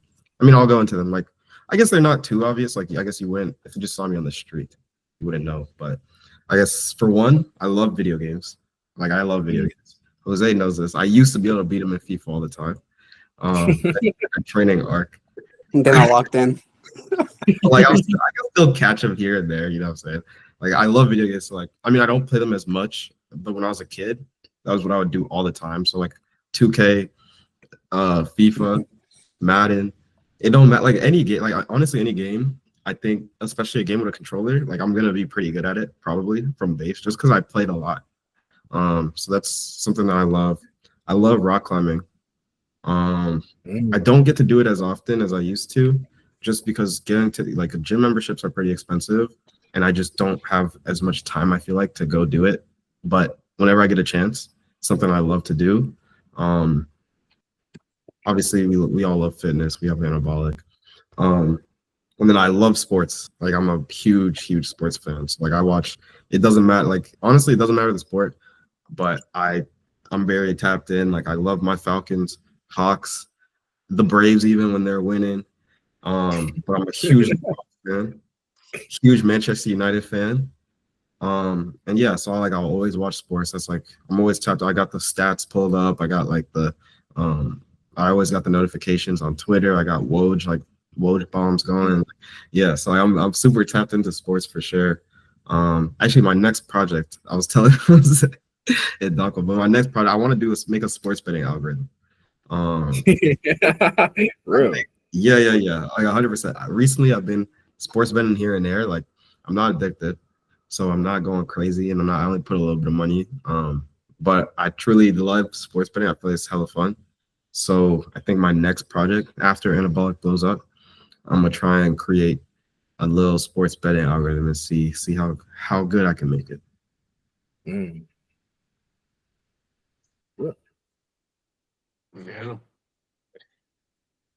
I'm trying to think, if I had to list one for myself, I don't know how like unexpected it would be, but music is like one of my favorite mediums to engage in. Like I mentioned, like anime has been pretty big for me. Something more unusual. I don't know. I'm really into like video, like long form YouTube video essays. Like I'll fuck up some FD signifier, but he go crazy. Like Yeah, I like YouTube too. I'm not gonna lie. I watch a lot of, like, if I have free time, I open up YouTube. Me and Jose share this. I feel like but we watch like reaction videos.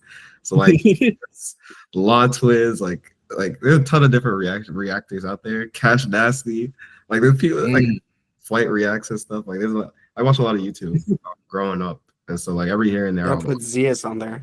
Zias the Got back when they were posting regular. Zias is top, bro. Top. Got him to see us up there. Yeah, Dashing. for sure. Cash Nasty, bro. Yeah.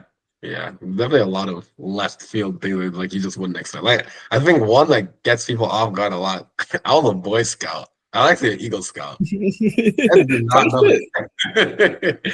I just did not know that. So every time I feel like when that comes up and I'm like, oh yeah, actually, like, I remember I was having a conversation with some people at work, and we're talking about like camping in general. And then I was like, oh yeah, I've dabbled, I've done my fair share of camping back in the day, blah blah blah. Like, I was a Boy Scout, and they're like, oh wait, what? Like, dang, did you were you Eagle Scout? Exactly, you know, I was like, I'm gonna do I don't even know if I can do like stuff anymore. But like, it's just something that people don't really know. But I mean, it's something that I did, and it's sort of like helped shape who I am today and everything. But it's like, again, it's one of those things that you would look at me, you wouldn't be like, oh yeah, this guy was definitely of the Eagle Scout type. No, you'd probably not think I even did it at all. Another thing for me, I love in high school. I did. You can go ahead. Go ahead. But I was gonna say I love combat sports. Like, I was on the wrestling team. I love to watch UFC. I love to watch boxing. I think and then when I was in Brazil all summer, I was training jiu-jitsu. So like something, that's like something I guess that people wouldn't necessarily know, but I'm a big fan of combat sports. Where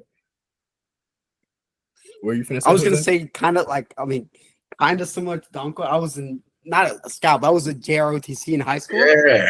And like you wouldn't know it looking at me, but like basically I was like armed regulation commander, unarmed regulation commander, like exhibition. I was a PT trainer. Like I led like it wasn't a camp. It was like it was basically like a basic training for like high school people. And like literally I'm like a Mexican dude, and I was like in charge of like 600 like plus cadets on like an Air Force base for like a week. And I was like meeting with like 4-star generals and shit. Like I definitely did. I guess that would be something you might not expect from me and stuff. But I did that in high school. Oh shit. That's like crazy. That's like dad lore, bro. That's low key like one of my like main objectives, like being in the college. Like I need to amass as much dad lore as possible, just so I can have like random shit like that. Like you need to know about this building. Yeah. Dad lore. Oh. But then looking like Dankwa, you had mentioned about like how like the Boy Scouts experience had like shaped a big part of your life, and basically it's like, yeah, I'm interested in. I'll narrow it down to like pieces of media, whether it's like a book series or like a movie or like a documentary, but that you feel has like really, really resonated or stuck with you, and like why. Like me personally, like I was a Harry Potter glazer for like 30, like yeah, I think Harry, like it was low key like my gateway drug into being an intellectual nigga in general, just because like it's like, oh, like damn, reading can be fun. Like I'm simply flipping pages like, damn, what's gonna happen next? Like Prisoner of Azkaban, like, oh bro, Prisoner of Azkaban low key to this day might be my favorite book, bro. And it's like, Okay. it's shaped like it's like it led to like a domino effect of like, oh, I'm reading this, okay, now I'm reading Harry Potter, now I'm reading Divergent, and it's like as the material matter got like more and more, I guess, like deep and intense, I feel like those like going to those different like realities, because at first it was a means for escapism, like, oh, I want to be in Harry Potter, like I'm waiting for my letter to Hogwarts or whatever it is, but then like eventually it's like it's come to a point now where I use fiction as like a way to like integrate and like chew on different themes. I'm pretty much like, yeah, like what would y'all say like the stories that you feel like have been that for you, or like have shaped your like worldview, I guess? I mean, I think if we're talking like, if I'm going from like a media route, I was never a big reader growing up. Anime. I'm actually still not. So it's gonna have to point back to it. Like obviously initially like watching like Naruto and stuff, it'll just be like, oh yeah, it's just this like little ninja guy doing shit. Like, oh, it's cool. But then I feel like as I grew up, as I was growing up and like getting more mature, you really like look at some of those like the Naruto's of the world. It's just like there are really a lot of good life lessons in terms of like persevering, keeping on doing work. Like, you know, if you tapped in, you know, my boy Rock Lee, like, you know how he keeps Right, yeah, right? That's like something that you can take into the real world, right? Just that mindset. My favorite book of all time, actually, it's gonna sound very shocking considering I don't actually read that much, but it's The Count of Monte Cristo. It's a really long book. It's like 1,400 pages, and it's really just like synopsis ish. It's just like a guy. He gets sent to some prison. He's like wrongly accused of something, and he basically is trying to get out, and then do a bunch of stuff to the people who put him in there.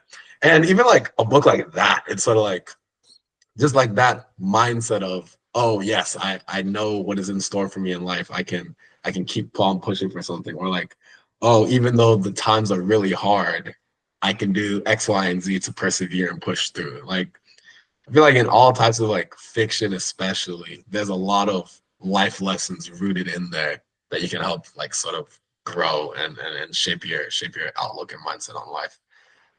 So for me, obviously, anime is gonna be a big part of that. Count of Monte Cristo had a lot of life lessons in there, I believe. And yeah. real.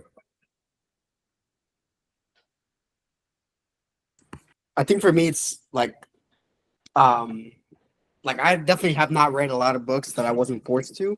So I would say definitely like anime, like some animes, like I definitely think like I mean I watched Naruto too. I think Rock Lee is like a good example of things.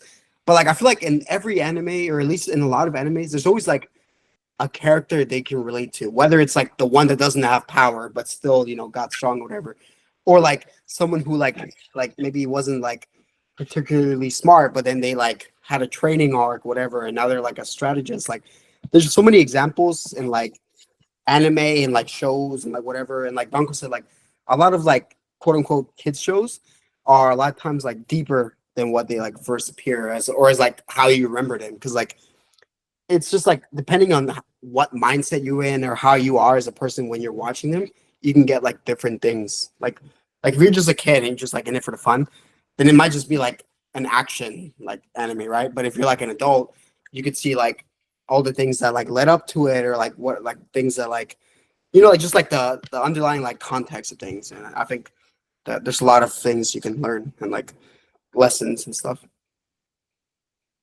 Right.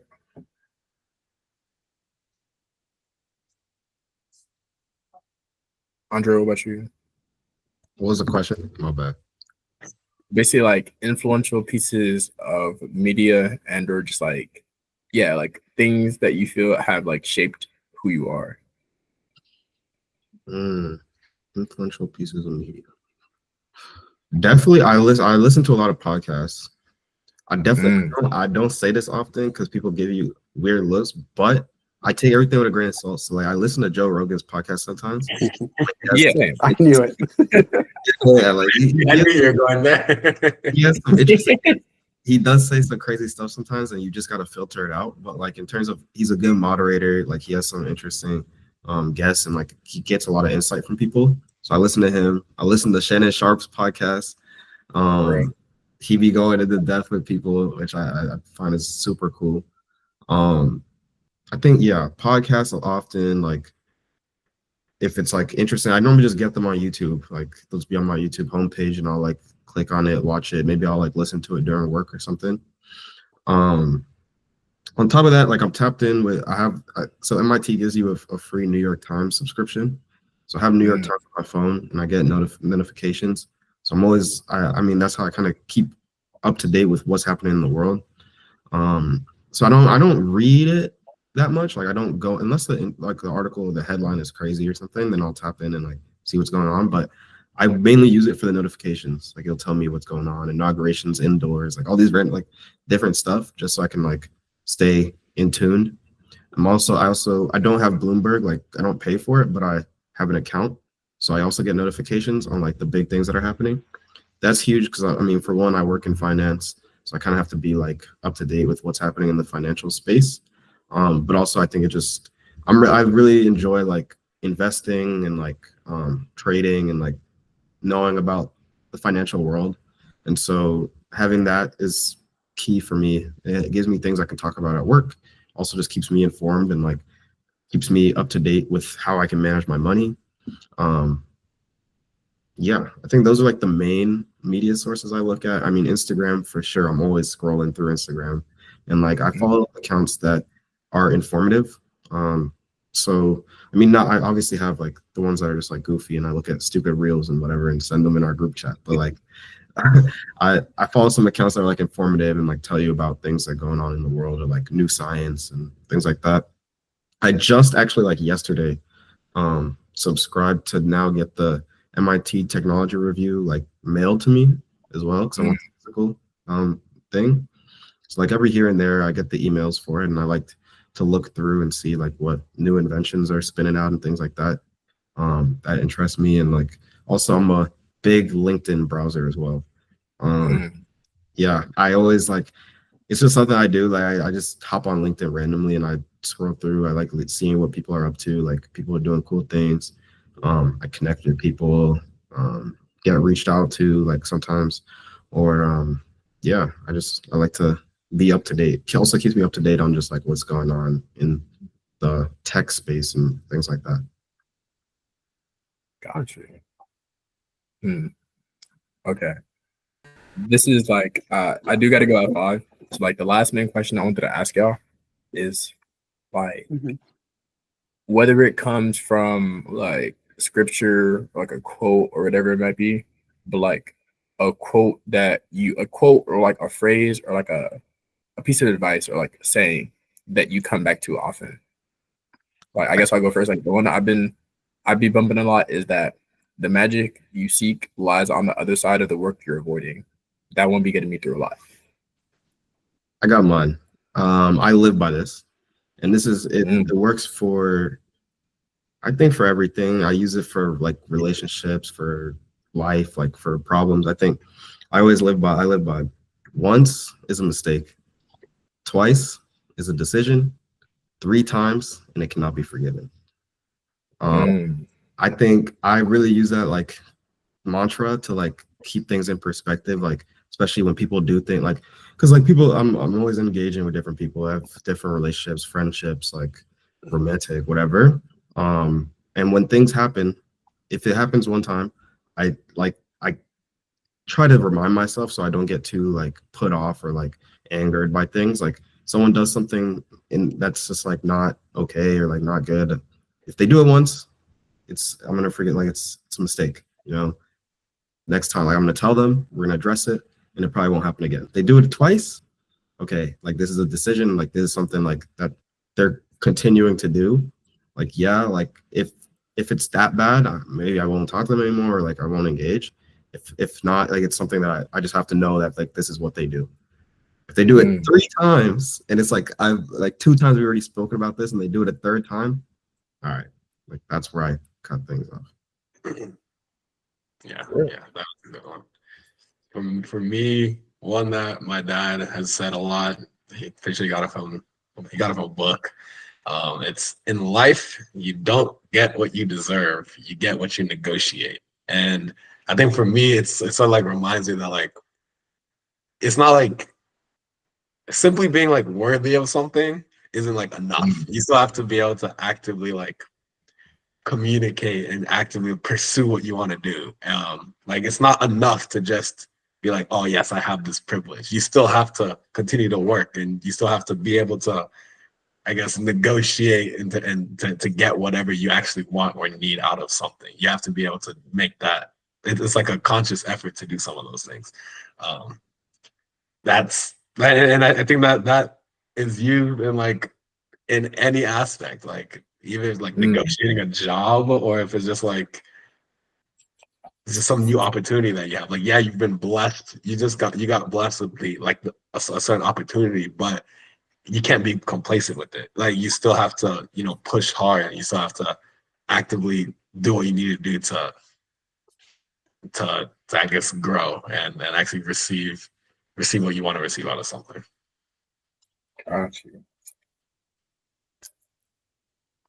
I think for me, like one that I like, and it's like kind of mainstream or whatever, I'd really like fake it till you make it, but not in the sense of like faking it as in like just just like fake confidence, right? I think I interpret it as like even if you're not like an established person in something, or you're not an expert in something, just kind of putting yourself out there, like jumping in cold and just like learning as you're doing it, and just like having the confidence to not just give up because you fail, right? I think that's important. Real. And like, low-key goes back to like the stuff we had said, like low-key, like from near the beginning of like trying to overanalyze or getting that analysis process versus like you'll learn way more from like jumping into in terms of like swimming, bro. Like you'll learn way more by getting thrown into the deep end of the pool than like reading as many books as you want about like perfect technique reform. Yeah. Yeah, it's true. Yeah. But yeah. Oh, I was gonna say with that, do y'all like, yeah, please plug all y'all socials and like plug Anabolic. Cause Andre, like what's the Anabolics Instagram? Dankwa, I know you got Tankman Dank, like all that stuff. Hell yeah. Of course. Well, I'll pub myself, you know what I'm saying? At Andre.Hamelberg. Follow me. I'll be posting fun stuff, posting my life. Tap in, you know what I'm saying? Follow me on my journey for Anabolic. It's at Anabolic Fitness app. Tap in, we be posting hilarious reels, informative ones. We have a big vision for the future. New posts are coming out. We're gonna have some really good content, hopefully some live content soon as well, some in the gym content. We'll get Dankwa to film some. I'm gonna film some. Jose will probably get some in there too. It's just a matter of time. And then TikTok, I know TikTok's gonna shut down, so but if he's still around, follow Anabolic Fitness app on TikTok as well.